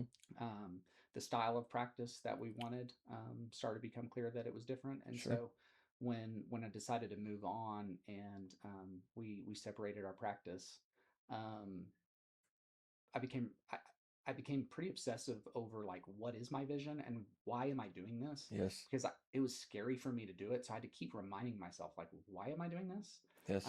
It was hard and scary, and honestly, it didn't make a lot of sense business wise. But it made sense for the kingdom. I actually see it as this multiplication that Uh-huh. hopefully both businesses, both practices are going to see the kingdom Thrive. played out in their different contexts. And so, man, I went through Every Good Endeavor by Tim Oh Keller yeah, let's go. and rocked my world. I'd gone through it, probably in the first couple of years of my practice life, but then going through it again when the vision actually was going to be expression of my vision, like what the Lord had put on my heart. Yeah. And so it just got really clear that like we wanted to be a place of hope and healing for our Yeah. team and for their families. And so we really saw like I really felt like the Lord was calling me into making a space that was safe for my team members Yeah. to grow in hope and healing, and then to then forward that to our patients, to what we say inspire radiant smiles, that Yeah. we would be inspiring to a place that they would let their true self, their true light shine out. Yeah. Yeah. That's radiance. The Bible talks about radiance as this expression of what God's put inside of you. And so trying to make that available to our patients, but it starts with our team. So I would just say, like, if we're talking about is work sacred? Absolutely. Yeah. Um, the sacred nature of work started with the fact that like God created us in His image. It was before the fall that He worked. Yeah. He called us to be workers and work the garden, and that was before sin and brokenness came into it. And so, yes, it's sacred. We're called to let it be a part of our ministry, to be an expression of how He's made us, wired us, and we should take that creativity that He's put inside of us, bring it into Yeah. our workplace, no matter Right. what type of work we're doing. So it Yeah. has to be part of our faith. It has to be part of the expression of our faith. Right. It can't just be this siloed part because we're there all the time. Yeah. Like it's the big chunk of your life. You can't separate that from your Yeah. faith. It's a wild amount, but like the imaging part I think is really important because he is a God of order. The Bible would teach that like God creates the world out of nothing, and into that nothing He brings everything, and not just everything, but everything that works together. Like His providential goodness Mm-hmm. has put things and molecules and things together to work in a certain way that can be beautiful. And I think imaging God well is in our own capacity taking unordered things and ordering them to serve better and to love those around, to be a benefit to those Mm-hmm. around us. And I think that when you paint it that way, it's really clear to see that it doesn't matter what work you do. Like every job Mm-hmm. is taking something unordered, ordering it so that it serves somebody better. And like I'll butcher this really hard, but the concept matters a lot to me. There's a story of like three bricklayers working on Mm-hmm. a St. Augustine's Chapel. I don't know, on a big building, temple, if you will. And the reporter goes to the first one. He said, "Hey, what are you doing?" And he said, "I'm laying bricks." And he goes to the second one. And he's like, "What are you doing?" And he said, I'm just working until 5, and then I get to go home and I get to go live my life, whatever. And he goes to the third one. And he says, "What are you doing?" And he says, "I'm building a temple to the glory of God." Mm-hmm. And all three men doing the exact same job, Mm-hmm. three different perspectives. Mm-hmm. Uh, and I think that like whittles this concept down to like it doesn't matter what you're doing, whether it's pushing a broom, working with teeth, working in the legal industry, if you coach a gym, like it doesn't matter if you're a teacher, Mm-hmm. like whatever you're doing can be building for the glory of God, Yeah, that's right. like and can be really sacred. Yeah. Uh, you saying that made me remember something that we learned at Kingdom at Work, and it's even just the root of the word. You were talking about the importance of words. The Hebrew word for work is avodah, Uh-huh. Abodah. Uh-huh. And that word also in the Hebrew language also means worship Yeah. and service. Yeah. So you can substitute any of those words when it talks about work in the Old Testament. He was also talking about worship or service. Our modern translators have just chosen which word makes the most Mm-hmm. sense in Yeah, our sure. context. But if you think about it that way, that your work is worship, it is the same root. Yes. So our work is worship, our service is worship, our work is service. Like all those words tie together. So I think that underlines the fact that it is sacred. Right. And I think that that is like even what we said earlier of putting on the spiritual lens, Mm, like and seeing that like work is not just work. yeah. Like and what you're doing when you answer that phone call or what you're doing with this customer, like gosh, like it's so easy to get into, at least it can be for me, to like prioritize people Mm, in terms of either what money they bring to the table mm-hmm, or like how, obnoxious they are mm, or whatever it is, but you can start to look at people through the lens that I think the business oftentimes can give you, well, these are your metrics that really matter. You need to hit these numbers this month, and prioritizing this person as a person that bears the image of God would mean losing out on this metric. mm, But, are you building this to the glory of God, or are you, just trying to hit metrics? Are mm-hmm, you just laying bricks? mm-hmm. Like, is the only point. Because if you're just laying bricks and that's it, well, then people can pass by and unacknowledged and missed opportunities there. But I think that brings into like even taking it from the work life to, we talked about it a little bit, spiritual disciplines. Like, I wanted to like bring this in personally for you. Like, talk to me about spiritual disciplines in your life. um, what has what have been some of the big ones? So like the classic orthodox historical spiritual disciplines of like prayer, fasting, worship, silence and solitude, evangelism, tithing. I don't know if I'm missing any big ones. I'm sure I am. But like the big categories, like which of those have been uh really important lately, and what have they looked like in your life, and maybe practically how have you done some of them? Yeah, it's a great question. I think even talking about the habits and how those inform things, Hmm.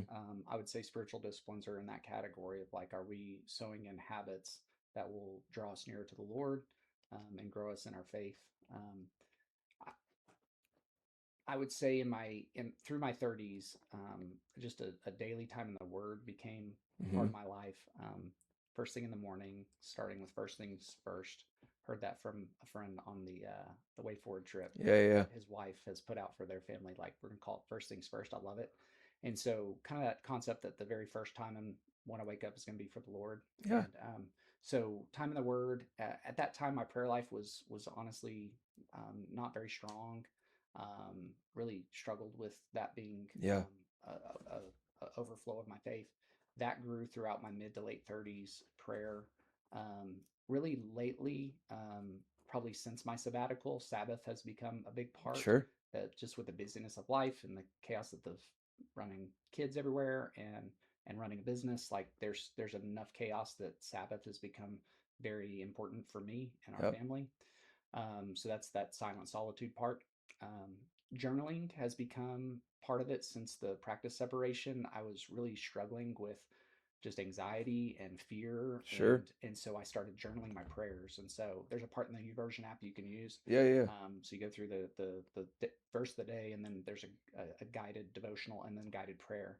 And on guided prayer, you can add your prayers. And so I'd add my prayer, and I'd write it out, and then it just like randomly will pop up, weeks, days later, and then just to see how many of those prayers were being answered. wow, It was cool. incredible to grow my faith. Yeah, And so in this way, my faith was growing by just some journaling of prayer.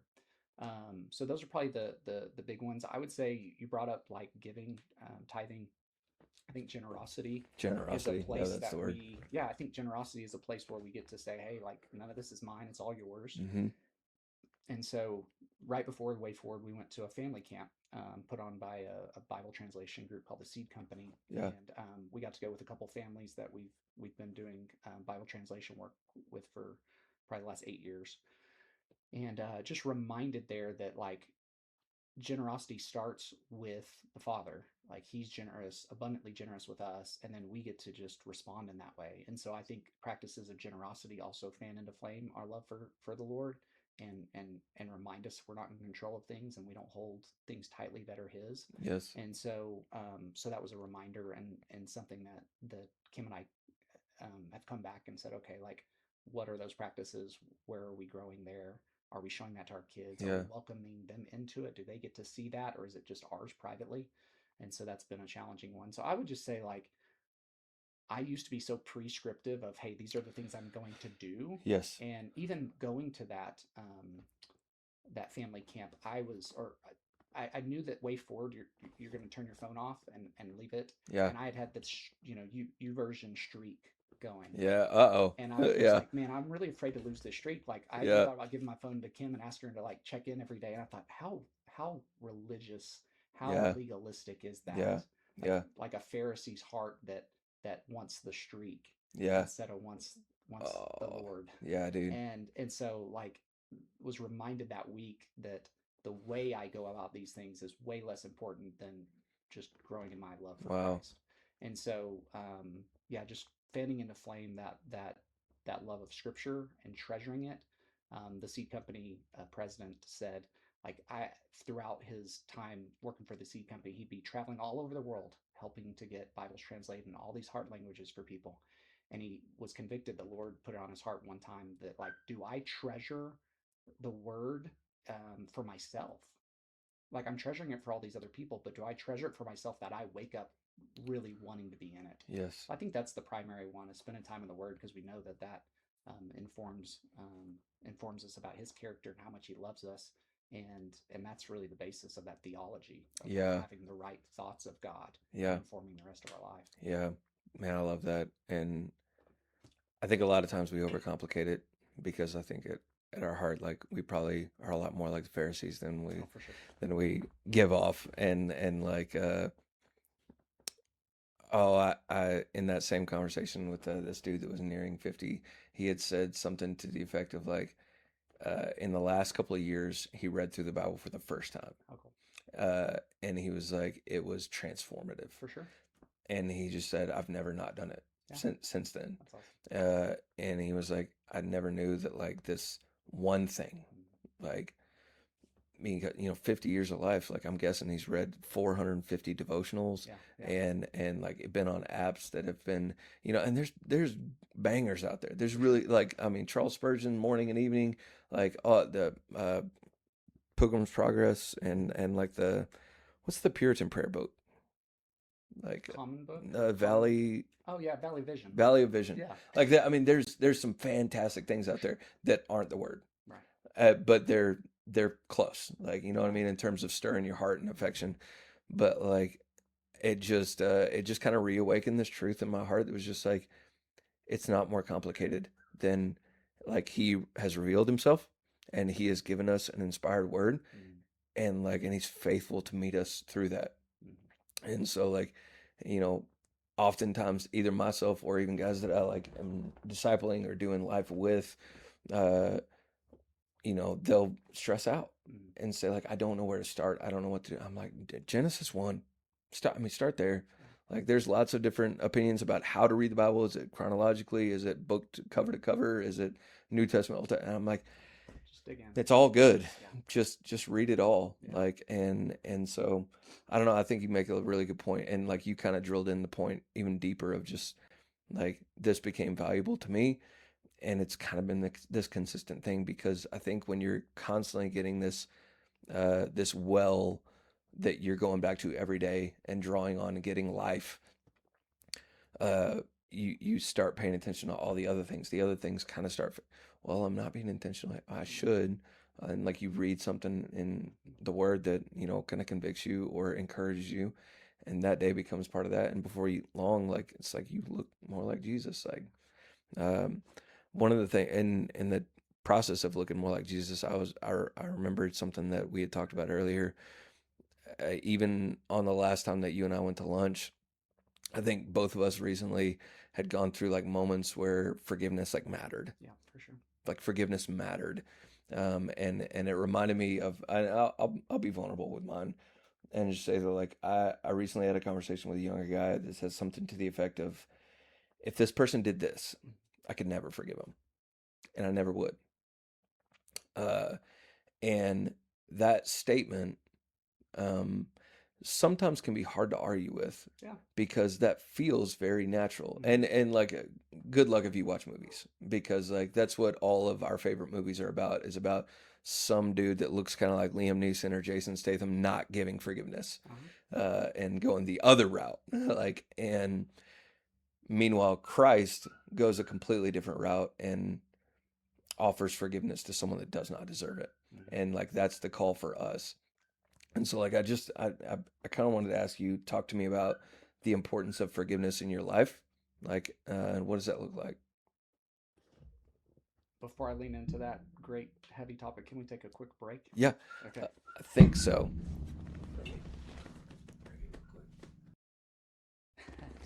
All right, we're back. We took a small break, but um, I think let's go back into the forgiveness thing. I Okay. think I should be able to edit this where it runs Sounds good. right into it. So yeah, go ahead. Um, so the question of forgiveness, I think we can speak to that in a broad context Yes, or specific to like certain sure. relationships, Yeah, but of course. I'll start kind of broad, and then if you want to dial in on Yeah, certain yeah, yeah. places. I mean, there's been absolute need for forgiveness in certain areas of my life that have been really hard to do. I have parts of my story that are pretty dark, and I've been hurt by some people in my life in some real deep ways. Even as a young boy, Yeah, part of my story um, was that I was abused by a cousin as a little boy, and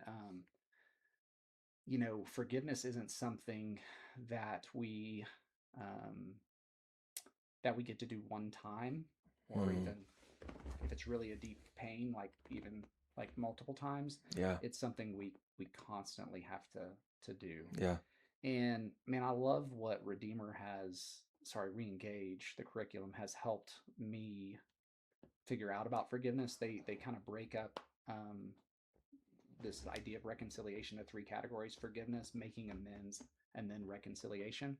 And I used to just put them all together. And so if I couldn't get to a place of reconciliation with someone, I would feel like I hadn't like participated in the process. yeah. And or like maybe even that, like if there was a relationship that was unsafe, Sure. that like I couldn't forgive if there wasn't the whole part of it, the reconciliation part. But man, it's really helped me see that forgiveness is the command from the Lord, that we've been commanded to forgive as He's forgiven Yeah, us. yeah, And that's a vertical thing, that's between you and the Lord.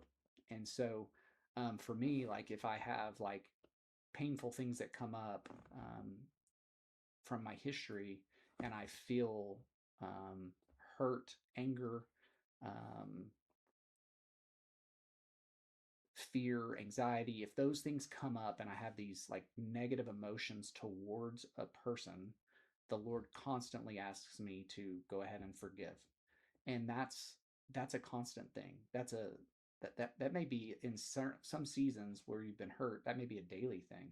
yeah, For me, like I feel like that active forgiveness from like abuse as a child doesn't pop up that often. But if I hear of someone else suffering abuse, or if I even see it in like a show or something, my feelings can be sparked right back up. sure. Yeah, And so then I get to once again walk into forgiveness.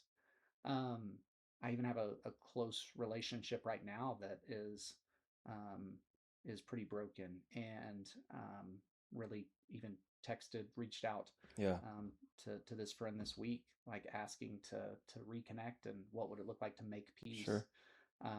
Kind of spurred on by the verse of the day. I think was Monday. The verse of the day was about making peace. You know, Yeah, the beatitude, blessed are the peacemakers. yeah, And so I was like, okay, well, one part of that is me trying to reconnect.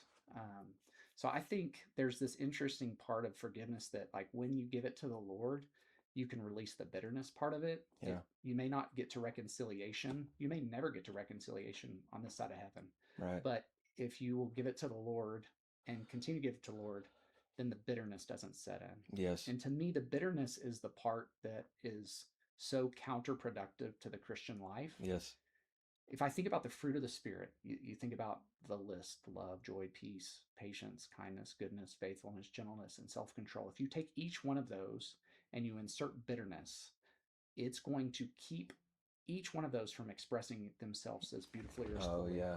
Each Wow. one of those fruit are basically, I would say bitterness would be like almost the antithesis of each of those in Hmm. this really weird way, and keeping you from walking out a fruitful life.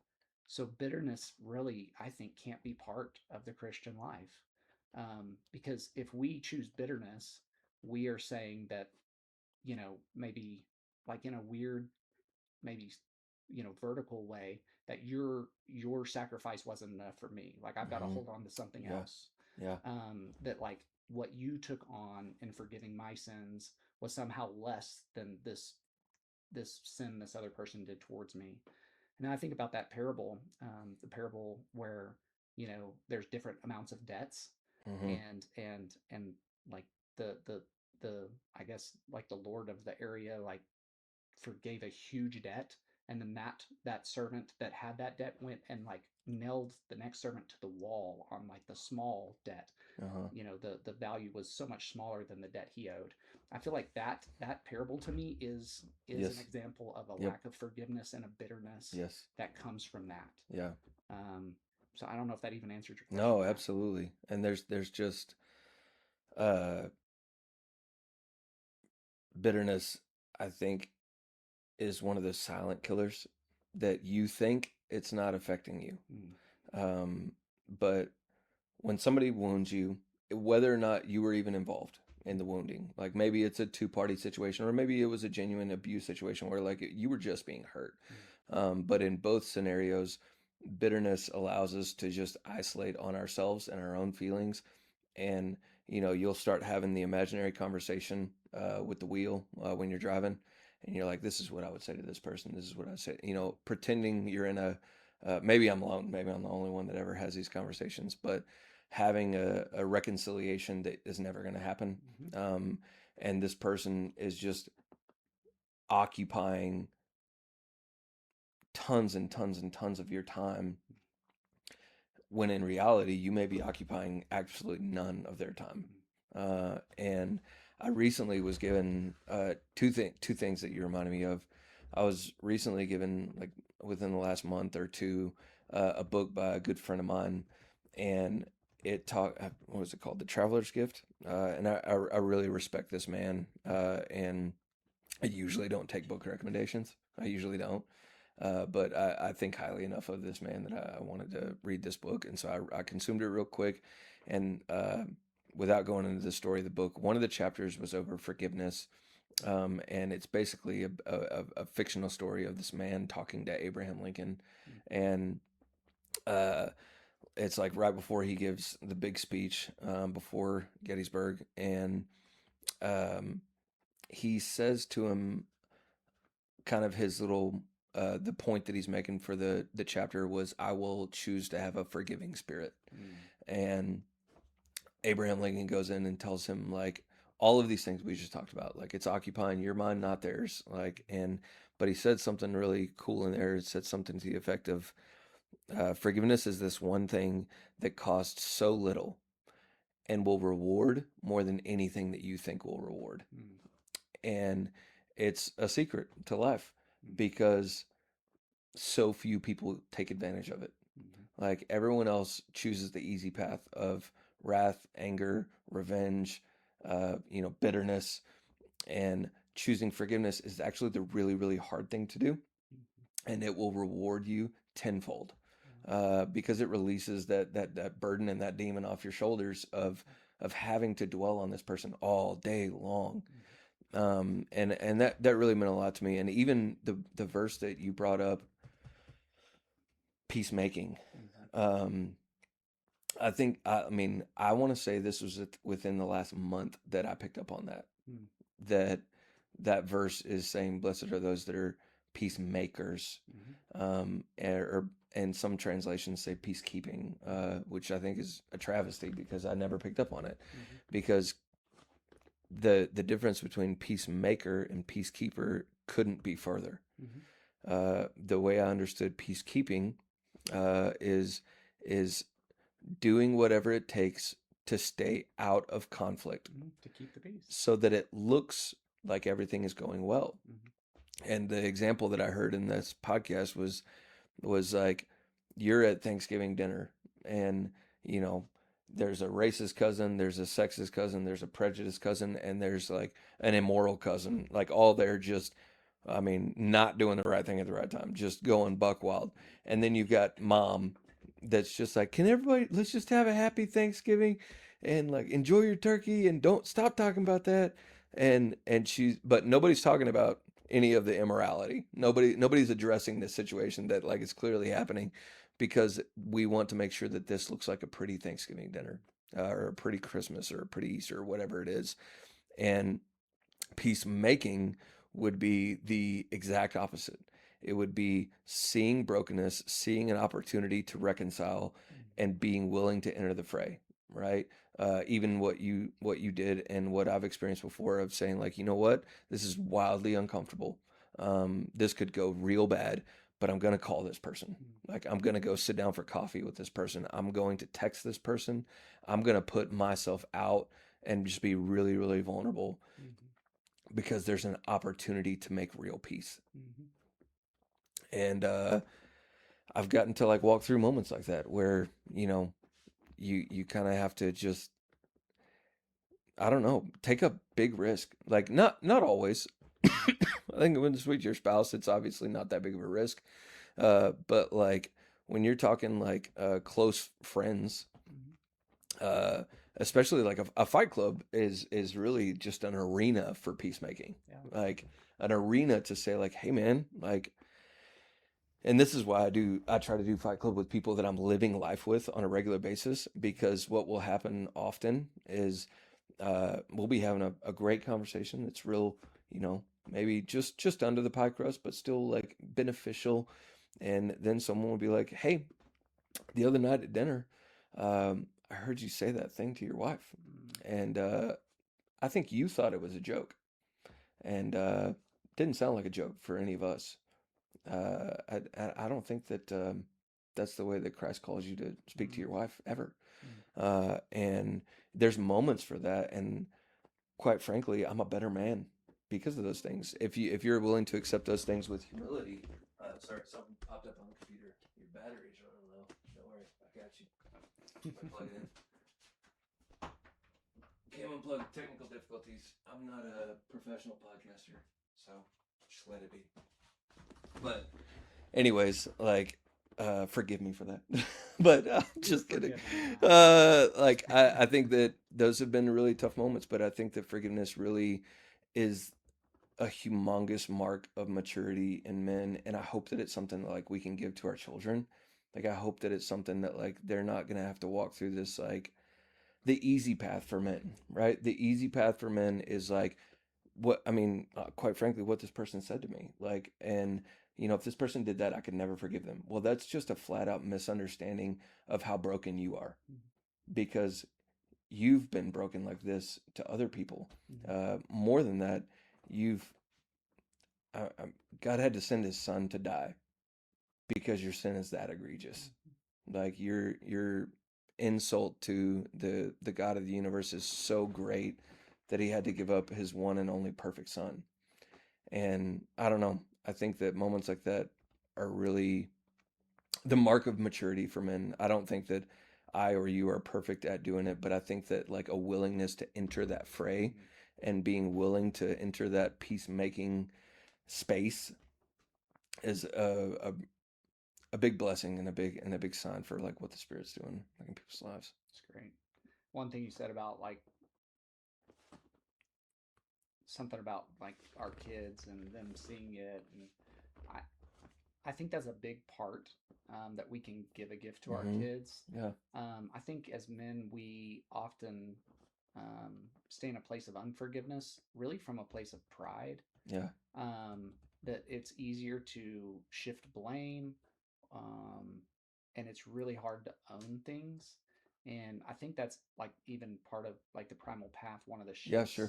shifts is shifting to this place of accepting responsibility. Hmm. And so I think as we raise our kids, if they can see us accept responsibility and go to them, I think it was actually Chandler that I'd heard a sermon or something where he had talked about the importance of asking for forgiveness from your kids. And so Oh, wow. like Yeah. I've tried to do that since they were little. Yep. And um on the way for a trip, one of my sons actually, like on one of the questions that was asked, that was the thing that really stood out to him in our relationship, is that I'm really quick to come and ask for forgiveness when Yes. I've offended him. Yes. And so I think the joke that Chandler had made was like when you're going to bed and you feel like you may have 1% of the fight, like it was 1% your fault, 99% her fault. You still ask for Yep. forgiveness for the Absolutely. 1%. Yep. And I'm like, okay, that's the right posture. Is that I'm going to Right. accept responsibility for whatever percentage it is. It doesn't Regardless of the matter. percentage. Yeah. And I think especially, I mean, for sure with our spouses, but with our kids, like there's a Yeah. different level of humility it takes to go apologize to your kid. Oh, yeah. And I think if they see us walking in humility instead of pride and being willing to come ask for forgiveness from them, it will make a mark on them that, like you said earlier about our kids just walking in certain healthy habits. Forgiveness and living a life of repentance is a very healthy habit as any human, but especially as a Christian. Right. So I hope that we can do that as men for our kids. Yeah. No, I love that. And I feel like um, you, in a lot of ways, because we're being consistent around our kids, like in a lot of ways, when they get older, you become their voice in their head. Like, the things that they're thinking are just like, well, this is just, like we said earlier, this is what dad did. This is what dad always, when you think of dad, you can hear him saying that thing. Mm-hmm. It, whether or not we like it, we become the voice in our kids' heads when they grow up. And if that voice, similar to your children that you literally got to hear, was, I'm sorry, can you forgive me? Like that's a lot different than a lot of us dads experience. And like, and I'm not shaming older generations. Like they lived in a different time. They did the best they could with what they had and where they were. But it's different when you hear dad say like, "Hey, I'm broken too. Mm-hmm. Like I make mistake. I shouldn't have raised my voice," Mm-hmm. as opposed to, you'll never hear me say sorry for raising my voice, even if that was all about me. Like, and I think what a blessing to give to our sons and daughters to say that, daddy messed up here. Mm-hmm. Jesus forgives me for that. He's going to forgive me. Can you forgive me? Yeah. I think that's a really big deal. Well, man, we're close. I think we're at the tail end, man. Is there anything else that on your heart that you like to say? Anything like that? I think I'll just highlight maybe something that we talked about earlier, but maybe just very intentionally Yeah, saying, um, for because I know probably most of your audience is guys probably about our age, sure. um, is come out of hiding, like find a place to be known. Like you said, there's different structures for it. Yes. Be a fight club, be just a Yeah. individual one-on-one Yep. relationship with someone. But you've got to be known. And I just see such freedom and come when your story's fully known. And I got to Yes. see that on this way forward trip as dads and teenagers shared that last 10%. Yes. The freedom that would come after. Sometimes the enemy can use that and turn it to shame, but I think the rhythm that they have that's so good is that like after you tell your story, there's a moment, a little bit of time after to just ask questions, and it's really easy for people to see that like just in the questions that are asked that there's care given when you're asking a question about a part of the story, that these folks around genuinely care. And so I think it protects from that shame that can come from sharing your story. But man, find a place to be known, especially in our marriage relationships, right? Like be known in Yeah. that relationship, be known. to the Lord, and then find some men to walk with to be known, Dude, and quit hiding. I love that. I mean, I have to ask this question, but it's a rampant problem that we don't share the last 10%. Hmm. Like that's not even unique to the guys that went on way forward. That's most men that I've met, myself included. Like there's things that we keep to our chest. Like in your experience, why?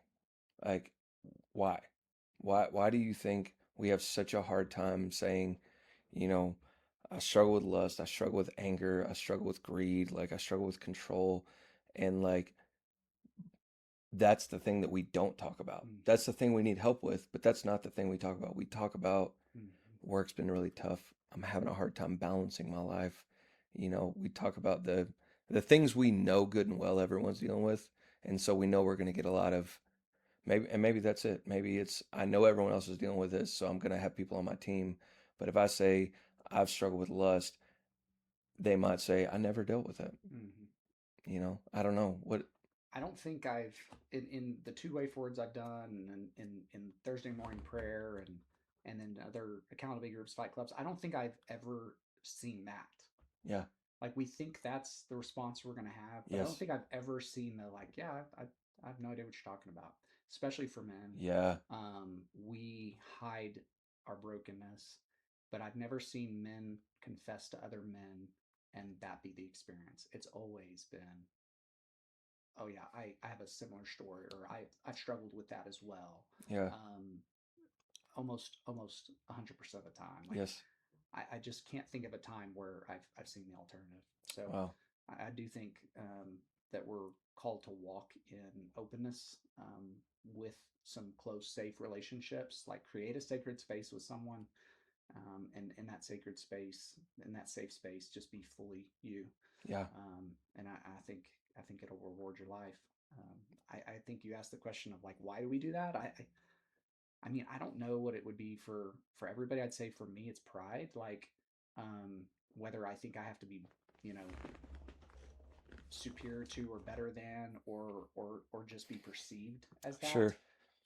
And then I also think for me, I've struggled with approval for most of my Yeah. life, and wanting people's approval. And so, Dusty talks about the source idols, and I think some of that was from Keller. But the four that Dusty talks about the most, control. I struggle with that a lot. Approval, struggle with that a lot, and then comfort and power, and struggle with those as well. But both, control and approval fight against me wanting to share the last 1 to 10%, Yes. because I'm afraid I won't be approved of, and then I also can't control the narrative. I can't Yeah. control how I'm seen and perceived, and so being real means taking off that false front, taking Yes. off that mask. And once you do that, it's scary Yeah. because you're no longer in control. Yeah. So I think those source idols are probably a big part of Yeah. it as well. I think it's a beautiful place to land. Like, take the last 1 to 10% that you haven't shared, Mm-hmm. share it, get out in the light. Mm-hmm. It's going to be hard. It will not be easy, Mm-hmm. but it will be better. Like, I love that. Well, CC, dude, thank you so much for taking time through the technical difficulties and just making space for this, man. You're a wonderful friend, and I'm extremely grateful to spend time with you, dude. I feel the same about you, and I'm just excited that we've been able to reconnect Yeah, at this stage and see how much you have continued to battle to grow yeah, and be a man that disciples others, yeah, a man that takes care of his family and his wife, and even y'all, going all in with community out here in Shallow Water yeah, is inspiring to me, because I know how much you loved your community at Redeemer, and so be where you're at. It'd be easy to hide and not just live out here and actually have like this different life. yeah. But you guys have gone all in, and I'm proud of you and Sabrina, and y'all keep it up. Thanks, CC. All right. Thank you guys for listening. We'll catch you on the next one.